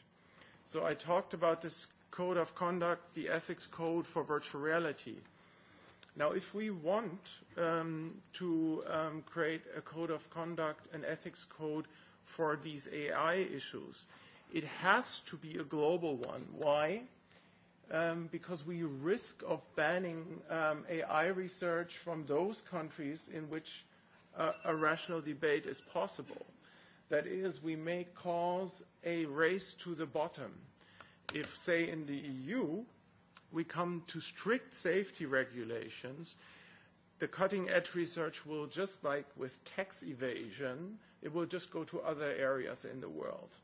And the development of the technology will take place in other areas of the world with much lower standards of ethics assessment, risk management, and so forth. So one thing we have to prevent is that there is a risky relocation of research to countries with lower safety standards. That's recommendation number 6. But this is also an example of something where I think one cannot be a rational optimist, to pick up Steve's point. It's just not rational to expect that that humankind would manage this, to have a global set of rules, ethical rules for how to develop AI in a friendly and safe way, with no holes and no areas on the planet where these rules don't work. So I think this race to the bottom problem is a serious and real risk, and there's no rational reason for optimism there. Which already brings me to the last point, and that last point is something that really sounds like science fiction. And you may know that I'm a consciousness researcher, and that I'm one of the people who founded the Association for the Scientific Study of Consciousness 22 years ago. I'm really in this field. And the first thing I have to say is I do not believe that we will have synthetic phenomenology, meaning artificial consciousness, tomorrow or the day after tomorrow. I have a very strong intuition that this is not going to happen. We don't have a theory of consciousness we could implement. But that risk of increasing the overall amount of suffering in the universe is one extreme risk. So for a number of years, I've been arguing for a moratorium on synthetic phenomenology, meaning that the direct creation of not artificial intelligence, but artificial consciousness should not be a target of any serious form of academic research or anything that is funded, for instance, by the EU. There are people in England and there are people in Japan who are explicitly aiming also at artificial sentience, at artificial consciousness. And for many reasons, I think we should not do this. I have also formulated criteria, because AI researchers have always asked me, okay, we really see the point, Thomas. How can we build AI that is safe to stay unconscious, that never begins to suffer, that never has subjective preferences that can be thwarted? There are papers of mine that try to isolate the main necessary conditions for what we should not do if we don't want to create artificial suffering. But this last problem, and I'll end on this, shows that the difficulty in the ethics of artificial intelligence, as opposed to other fields of applied ethics, is that we have so very different predictive horizons. We have predictive horizons like 2030, where we can make rather safe predictions and discuss risks.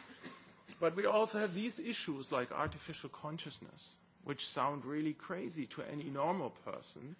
But there are people working on it, and there are people who want to make their career with it. So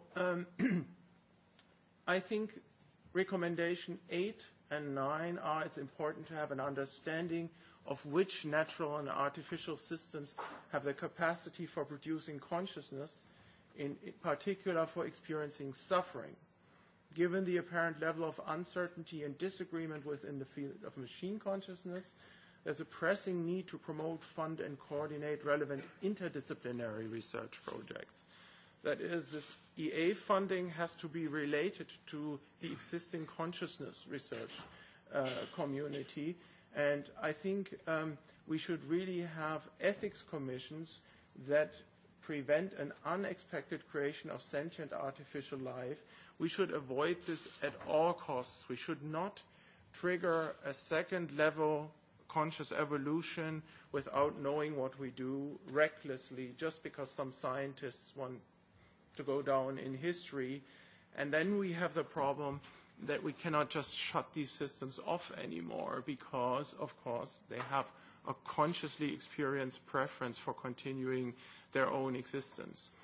So just these 3 examples I wanted to leave you with. And again, the general point, I think this is not about pessimism and about optimism. It's about very rational, sane work, creating the necessary political institutions and ethics committees, and just set the standards in the spirit of enlightenment. Thank you very much.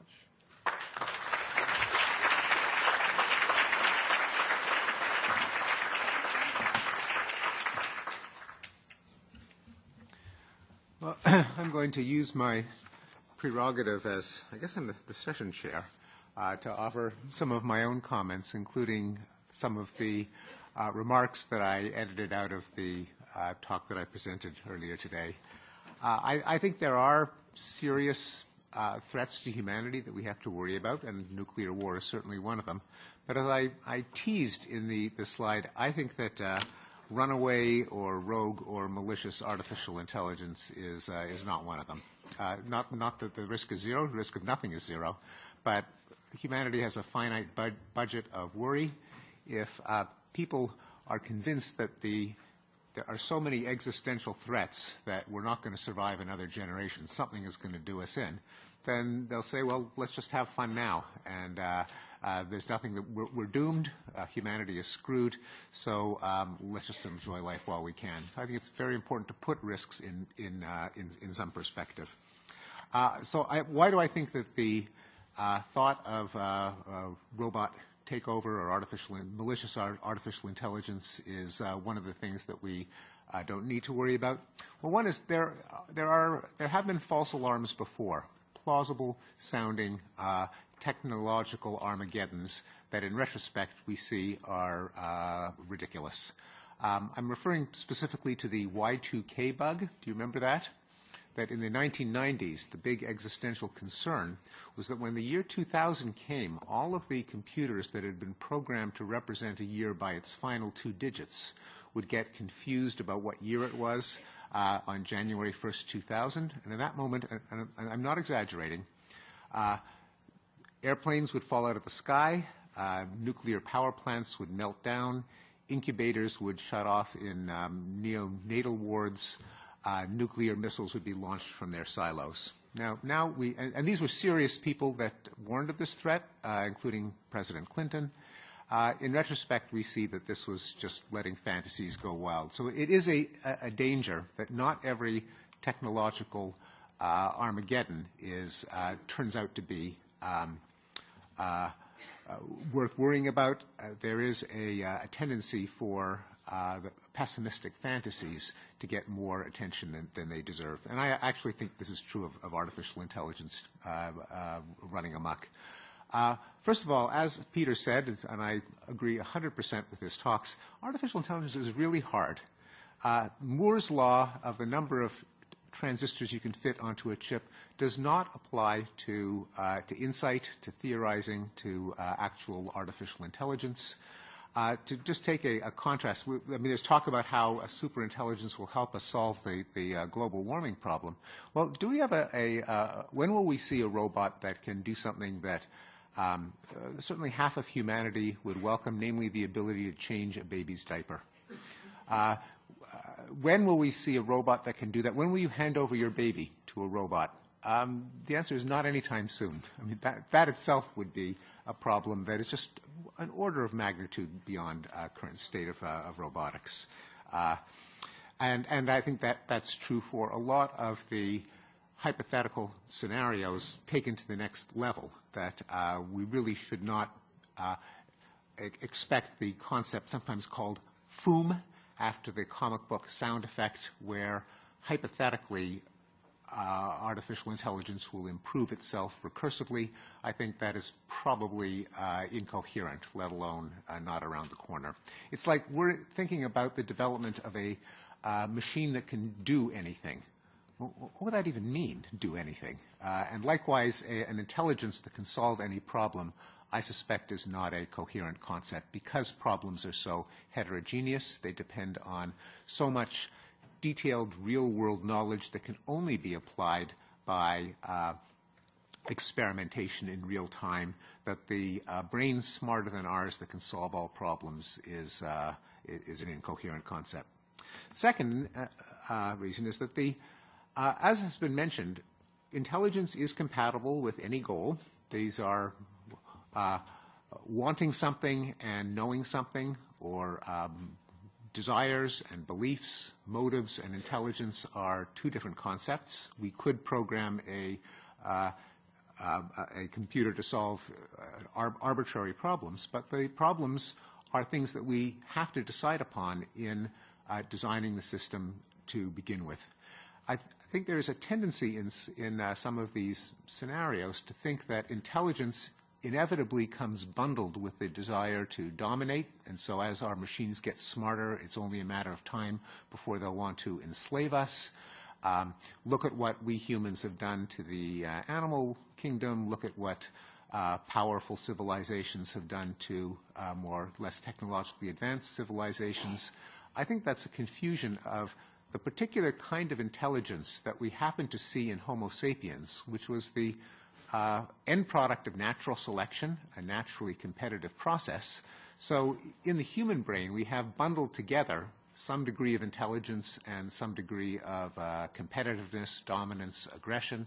But that's just an accident of the evolutionary process that built some of us, and there's no reason whatsoever to think that it's in the very nature of intelligence that it should want to dominate. In fact, we know of one form of highly advanced intelligence that does not come packaged with a ruthless desire to subjugate and dominate.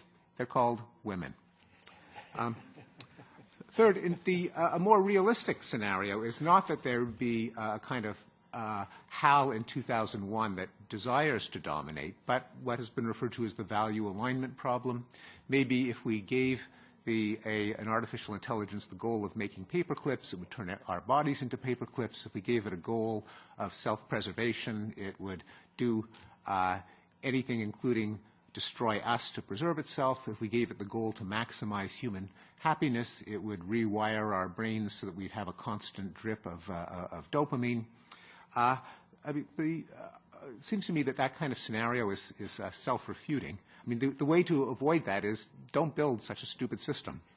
That is, don't build a system that only has the goal, preserve yourself at all costs. We don't design any system that has one goal that it pursues regardless of human cost. When we design a Cuisinart, there is the danger that, yes, you can chop your fingers off together with the carrots, and that's why we build finger guards. When we build a car, there's a danger that if it goes too fast, it'll crash. Well, yeah, and we put in brakes and a steering wheel. It's in the nature of technology that it serves human interests. Of course, it's possible to stupidly design something that will pursue one goal at the expense of everything else that we value. And the solution is don't build a system like that. It's self-contradictory to say that an intelligent system might pursue a goal heedless of its side effects. That's not intelligence. That's not a system that we would ever build. And if you look at the curves that I showed for the natural evolution of technologies, they all get safer and over time. That's because we learn from mistakes. We don't let planes carry passengers until they've proven that they're safe, often with many years and billions of dollars of testing. And that's clearly what we will do with artificial intelligence. We're not going to build a machine that is plugged into the world's infrastructure that has just the goal, preserve yourself. That would be an idiotic thing to build. What about malicious humans, the evil genius who actually does design a computer to kind of weaponize artificial intelligence? Well, there's, I think, a fallacy of thinking that as follows, and I've heard this argument a number of times. The natural progression of technology is to allow more and more to be done by fewer and fewer people, so that eventually one person will have the tools to do anything, and given human nature, that means destroy everything. But there's actually another narrative that Kevin Kelly, the founder of Wired magazine, points out, that any technology at the cutting edge requires a network of people. There's no such thing as the evil genius. Google doesn't just find the highest IQ person they can find and have him solve problems all by himself. There's always a network within a company with connections to other companies, with connections to the government. And the more people you have in a network, the less likely it is to pursue some fundamentally antisocial goal, because people know other people who know other people. It's hard to have a conspiracy that works without leaks, without defection, without stings, without blunders. And as a technology advances, it becomes more socially distributed, which naturally puts limitations on the single evil genius doing something that the vast majority of society doesn't want, such as swarms of bots that will attack an individual based on facial recognition. There are an awful lot of people that don't want that to happen, more people who don't want it to happen than who could possibly do. And therefore, that's why the mad scientist does get confined to science fiction. Well, I think I've probably said enough, but that is one of the reasons why, although I don't believe that we should rest easy about technology, we've got to prioritize our risks, and malicious AI, I think, is pretty low on the list, in my opinion. Anyway, I've been told to wrap up, and let's open it up to audience Q&A. Or do other panelists want to comment first? Podemos tener un pequeño debate y luego empezar con las preguntas del público. Un momento de debate entre nosotros y empezar las preguntas del público. 10 minutos y luego ya que entre el público, porque seguro que tiene muchas preguntas para hacer. Well, can I? I'm usually first to the microphone. So can I jump in and say, okay, clearly Stephen and I are agreeing on these issues. I tried to sort of head off the existential threat of AIs taking over us in my talk. Clearly didn't work, but I'll have one more go, and that is Well, let me put it a different way. I think it's very, very foolish to treat AI as though it's one thing, because it's not. AI is smart software, and like all clever software, it's a series of different solutions to different problems, and each solution is designed specifically to solve that particular problem. It may be very good at it. Yeah, it may even be better than humans at certain things. Certainly my computer is a lot better at recognizing faces than I am. I'm terrible at recognizing faces. However, that's all it does.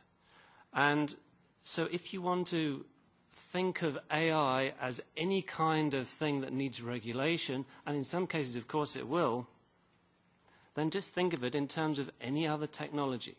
When we put in ABS systems in cars, we have to introduce new regulation, new certification, and new testing to make sure it works safely. So if we're going to put in AIs for self-driving vehicles, fine, it's a very specific application. They're not going to start forming communities of evil cars that want to take over the world. They're just going to drive us about. But it's a safety-critical application, so we have to certify and regulate and test them. So we've always done this, whether it's autopilots in aircraft, whatever it is. If it's safety critical, we consider that specific application, we introduce the right regulation, the right certification, the right testing, and then we make it safe. As Stephen says, we're pretty good at this. So I suggest that we continue doing exactly this. The danger is actually if you start classing 1,000 different technologies, because that's what AI is. It's 1,000 different ways of writing smart solutions to different problems.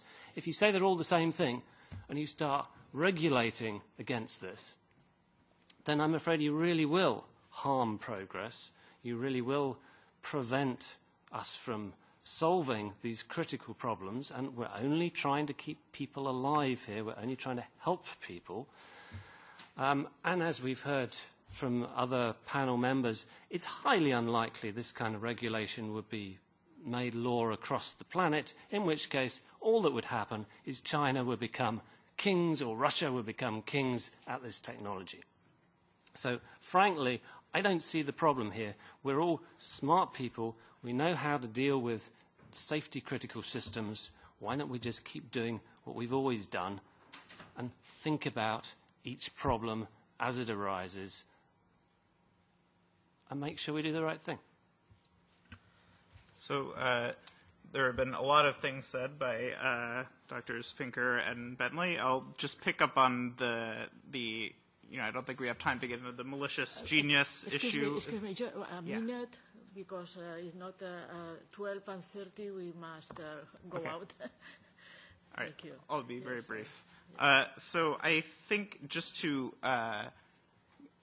pick up on the point about the Cuisinart and safety-critical technologies, I think I generally agree with that way of characterizing the situation, but I'm less optimistic about where we stand today in terms of the degree of investment and the degree of seriousness with which we're taking AI. So I do think it should be treated as any other technology in the sense that we should invest in safety and testing.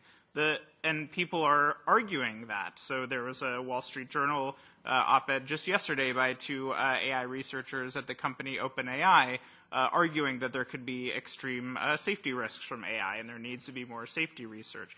The problem, as I see it today, is not that some are claiming that we should ban AI and others disagree and that we're risking setting back progress. It's that we don't know how to put the safety blockers on the Cuisinart of where the AI is the Cuisinart. It's just a conceptually very hard problem, and some are arguing that we should put a lot of effort into figuring out how to solve that problem.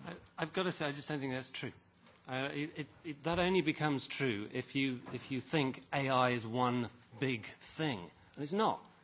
If you just look at what we actually do, we apply specific AI solutions to specific problems, and if they are safety critical, then we introduce safety regulations accordingly. That's all. It's really not difficult, folks. It's not difficult.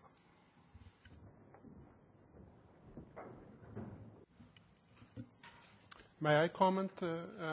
So Stephen, you brought up this Y2K example, and nothing terrible happened. But we actually made a lot of preparation for this. And it may be that things could have gone, maybe not an apocalypse, but probably not that. But, it turns out that countries and companies that didn't do Y2K readiness had no problems either.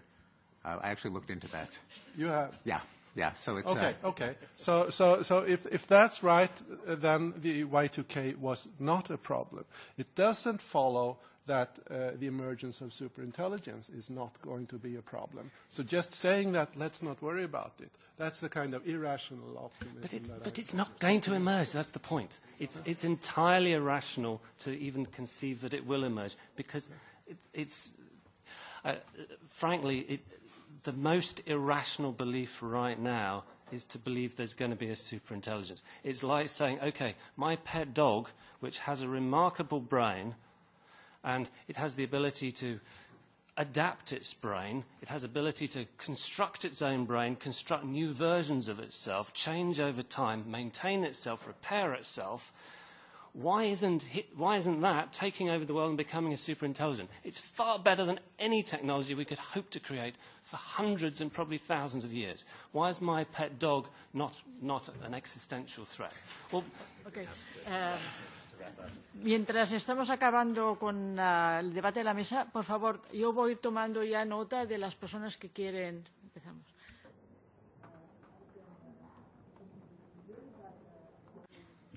I'll be very brief because I really, really want to sacrifice my time so the audience can ask some questions. Just a question to you. Do you realize that there are already players in the field who have an interest that certain discussions do not take place? Do you see that? There's a high historical dynamics here already, right?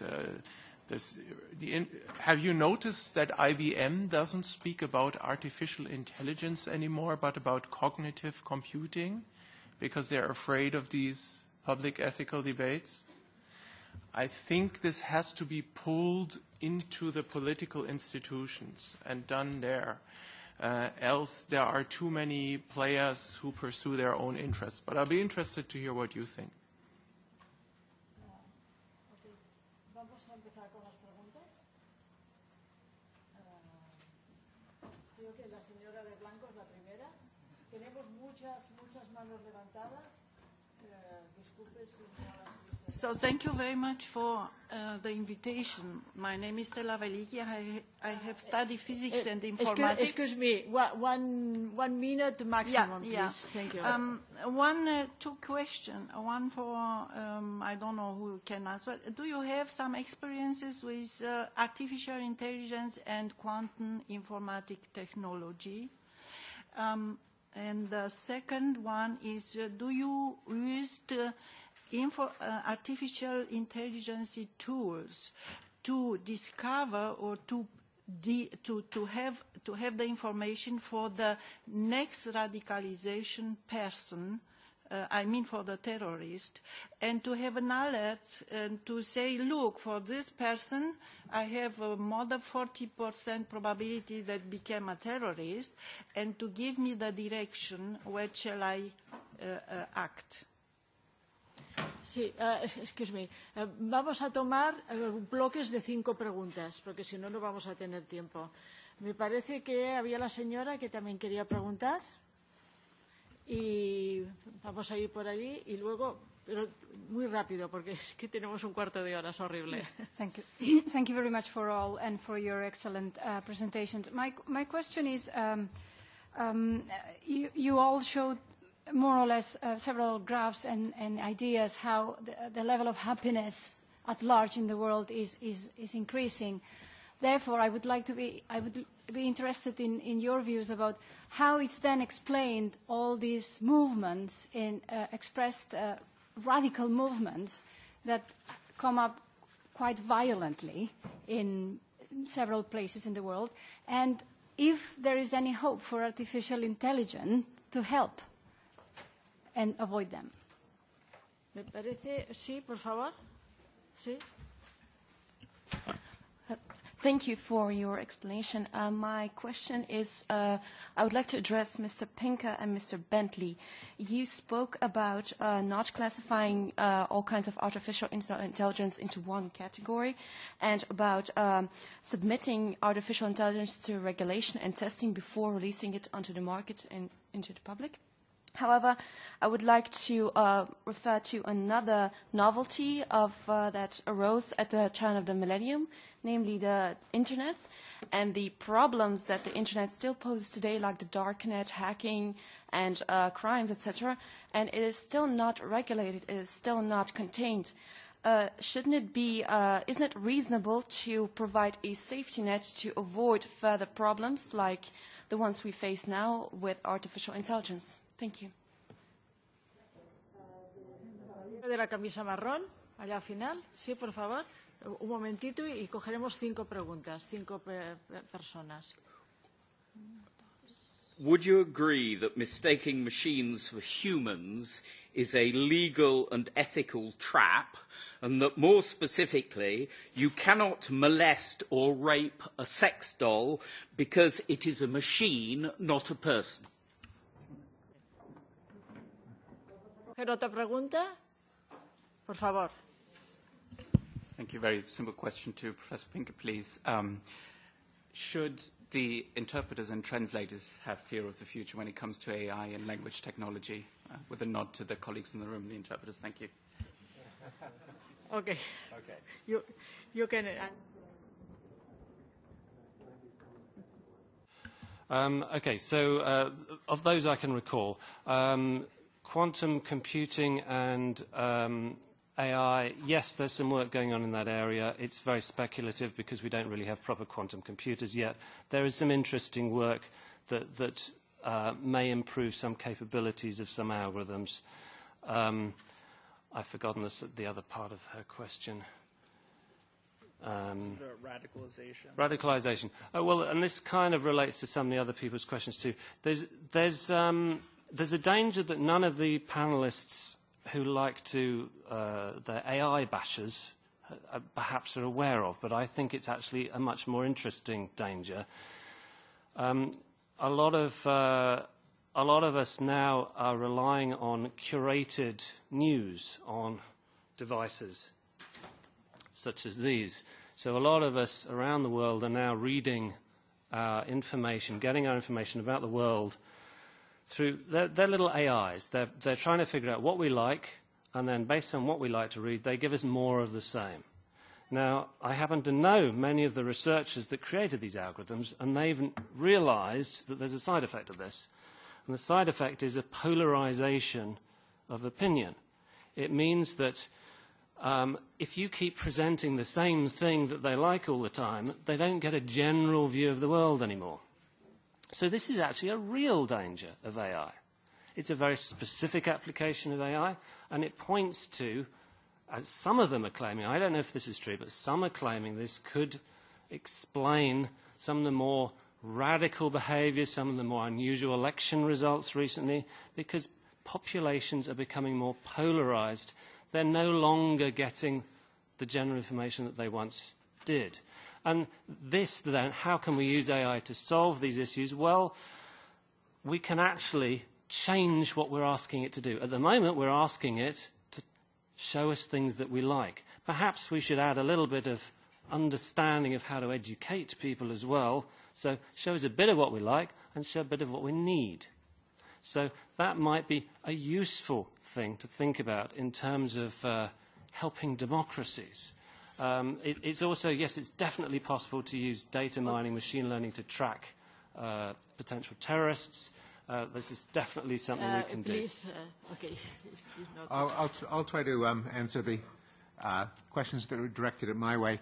An excellent question of why, if the state of the world is improving, do you have these angry political movements that act as if the world is in deepening crisis, Donald Trump being the prime example. One reason is that there is an enormous perception gap about happiness. Polls show that everyone thinks that everyone else is less happy than they really are by 40 percentage points. And much of the anger in political movements does not come from personal unhappiness. It comes from narratives or theories of the world in which you think that other people are being exploited or made miserable, even though you're doing okay. So it really depends on as much on guiding the narrative, the arguments, the polemics, as in improving people's actual standard of living. Can artificial intelligence help with that? I doubt it. Other question, will artificial intelligence replace interpreters? I suspect not anytime soon, for some of the reasons that Peter pointed out. Namely, problems in artificial intelligence are really, really hard. And we can get, often there's like a sudden leap to a certain level of competence, but then scaling that up to the competence that we would need, particularly in the domain of interpretation, where there are very subtle arguments being made in a forum like this. Just knowing the general gist or the topic of the conversation, which our translation systems can already do, is just not going to be good enough. And if you use Google Translate, you probably have the same experience that I do. You get a general sense of what it's about, but if it's anything related to your own strong interests, 70% is just not good enough. It has to be, way up in the 90s. The final point is, there are new technologies like the Internet always are going to come with unanticipated consequences. Solutions to problems always create new problems that have to be solved in their turn, many of which cannot be anticipated when the technology is on the drawing board.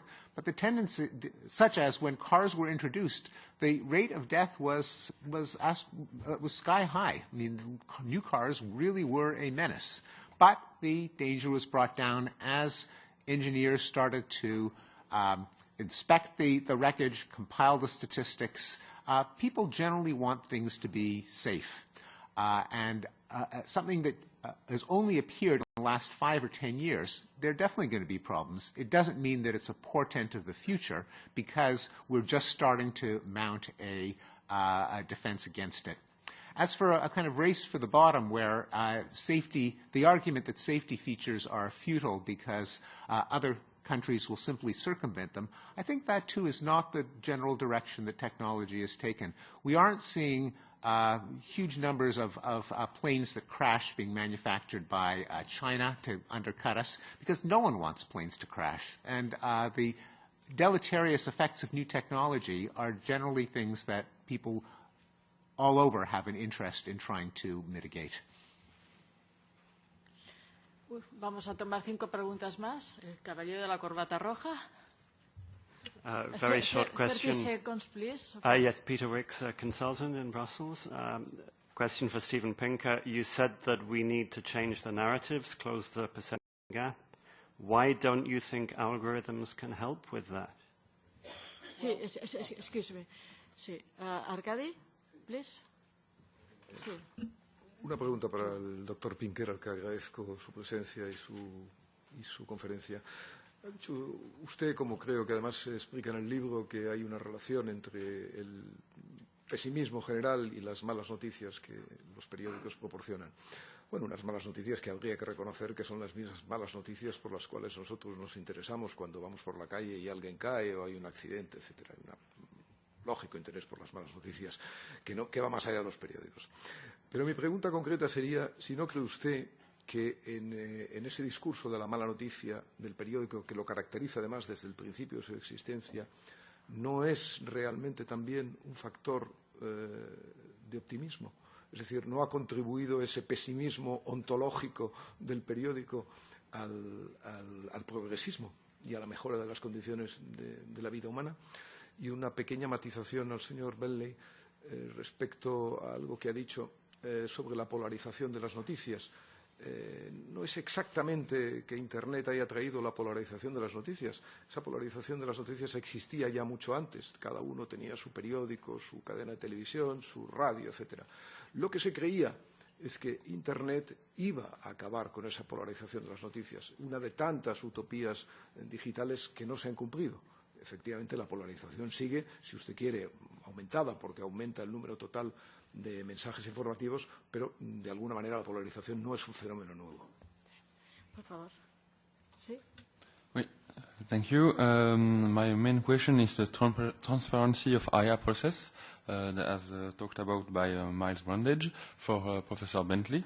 And in linked with quantum computing, since most quantum computing now is energy minimization problems and are worked with in black box, so we really can't know what we do and what about the transparency of the IA process that use a quantum computer, and then about the legal status that was talked about by Thomas Metzinger, and we are ethically bound to not kill IA that could be sentient if they are someday, but legally they have no standing, so anybody could just shut down the computer and there would be no sanctions. So maybe we should do something. We should create a status for those IA.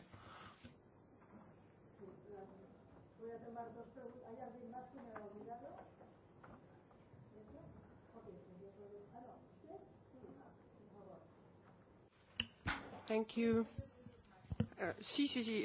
I will have a very short question.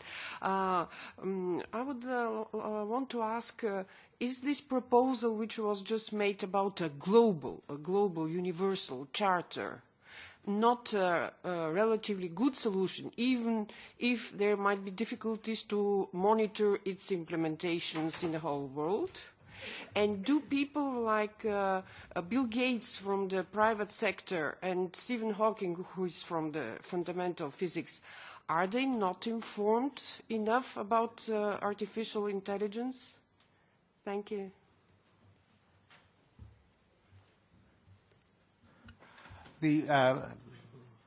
Pertaining to the question of why don't I think there can be algorithms that will help us recraft narratives to minimize possibly dangerous political movements like authoritarian populism. Well, for one thing, it's an ill-posed problem. We don't know exactly the problem, how to specify what would count as a solution or what we're aiming at. And even if we did, as Peter pointed out, problems in artificial intelligence are really, really hard. You can't just say, well, let's get an algorithm to do it. It's like saying, well, to help change to relieve mothers of having to change diapers, let's get a machine to do it. Well, you can say that, but actually building the machine is really, really hard. And there isn't a team of hundreds of brilliant AI researchers being funded by companies that are thinking about how to change political messaging. You may as well get a team of 100 people just thinking about how to change political messaging themselves using the natural intelligence. That would probably be a more direct way of solving the problem. In terms of pessimism and bad news, there is a ethic in journalism that to be serious, you have to point out what's going wrong. If you point out what's going right, that's advertising. That's not journalism. And indeed, there has been a benefit to pointing out corruption and injustice and hidden problems. Certainly journalism must continue to do that. But any feedback signal that only indicates when things are going wrong and never indicates when anything is going right can only lead to a kind of cynicism that nothing that we do can make anything go right. Even if it's just a question of accurately holding authorities to account, you've got to be able to show, well, in some parts of the world, some things are working, so that is a benchmark that people in power ought to aspire to. So let me just very briefly underline your point. It is, of course, true that the conscious artificial subjects of the future have no representative in any ethics committee or in any political process today. That's just right. It's an abstract point that is right. But of course, it points to a larger issue. Conscious human beings of the future are also only weakly represented in their preferences in the political process right now. And much more strongly, the conscious animal, the trillions of conscious animals that are living on this planet now and in the future, their interests are also almost not represented in ethics committees and in the political process. So I very much like, as a German philosopher, of course, likes it if an American psychologist suddenly promotes the ideals of enlightenment. But that component of humanism in the ideal of enlightenment is actually a weak and insufficient component. True enlightenment would take the suffering of all creatures that are, have the capacity for suffering into account, not only human beings. That includes animals today, and that was your point, possibly conscious machines of the future. Just two quick points. One is on the transparency question related to quantum AI. So I haven't heard of anything related to transparency for quantum AI, and I think that's just because there isn't that much going on yet in quantum AI. And I think, as in other cases of transparency in AI, there'll be sort of a catch-up process as systems get deployed more widely. People start to ask hard questions about how interpretable and auditable they are. Ideally, we'd be more proactive about it, but so far that's been the case. The other question I want to briefly pick up on is the Bill Gates and Stephen Hawking, like, do they not know enough about AI? I think to some extent that's the wrong question. To me, the more interesting question is, why do experts disagree so much? So there are very interesting surveys of expert opinion on precisely these questions of what do you believe about this argument that a misaligned AI could cause all these problems, and how soon do you think we'll have human-level AI, and all these sorts of questions. And there's a huge range of expert opinion, and more interestingly, experts are unaware of how much other experts disagree with them. So there's a lot of variation and not a good account of that disagreement. So that to me is noteworthy when anyone says that, oh, well, AI experts all disagree with Stephen Hawking. Actually, you can find AI experts to disagree with every other AI expert. Can I just speak to that? So I was very interested in that poll. I think it was Nick Bostrom who conducted it. And when the 100 most cited AI researchers were polled as to whether AI represents some existential threat, 92% said no, 8% said yes. So there is disagreement. How you interpret the 8%, well, we don't know how to interpret the 8%. There's a different, more authoritative. There's a different, more authoritative survey that I'm referring to, but we don't know. Probably can't go super into detail. All I can say is all of my colleagues, and I've been around the field a long time. I work in this area. I've got more than 20 PhD students who've completed. They run labs all around the world. I know guys in DeepMind. I know guys in Facebook, in Google, Yahoo. The list goes on and on. I do not know anyone who works in this field, who's a computer scientist, who believes there's going to be some kind of superintelligence. I just don't know anyone. And okay, that's not a survey, no, but it's certainly a bunch of very good, clever people who've worked in the area for decades. So many of them pioneers, including people like Jeff Hinton. So, I think it's... sorry, guys, I think it's nonsense. Happy to make introductions. There's also an excellent volume actually available online for those of you who want to pursue it further called What Do You Think of Machines That Think? On edge.org. It's also a paperback book, and it's a survey of, I wouldn't say all, but a lot of the leading thinkers in artificial intelligence and philosophy of artificial intelligence, and I highly recommend that collection. So John Brockman is the editor, edge.org. What do you think of machines that think? Bueno, tenemos 2 minutos. Si alguien más quiere añadir alguna cosa en la mesa. 2 minutes. We have 2 minutes if you want to say something. Yes. We've heard a lot of disagreement. There was one point on one of my slides that you may have overlooked. It's called epistemic modesty. And I think this may be a good closing word. All of us really don't know what the answer to many of these questions is. And I think epistemic modesty is something that really should guide future debates in this. There are many unknown unknowns still.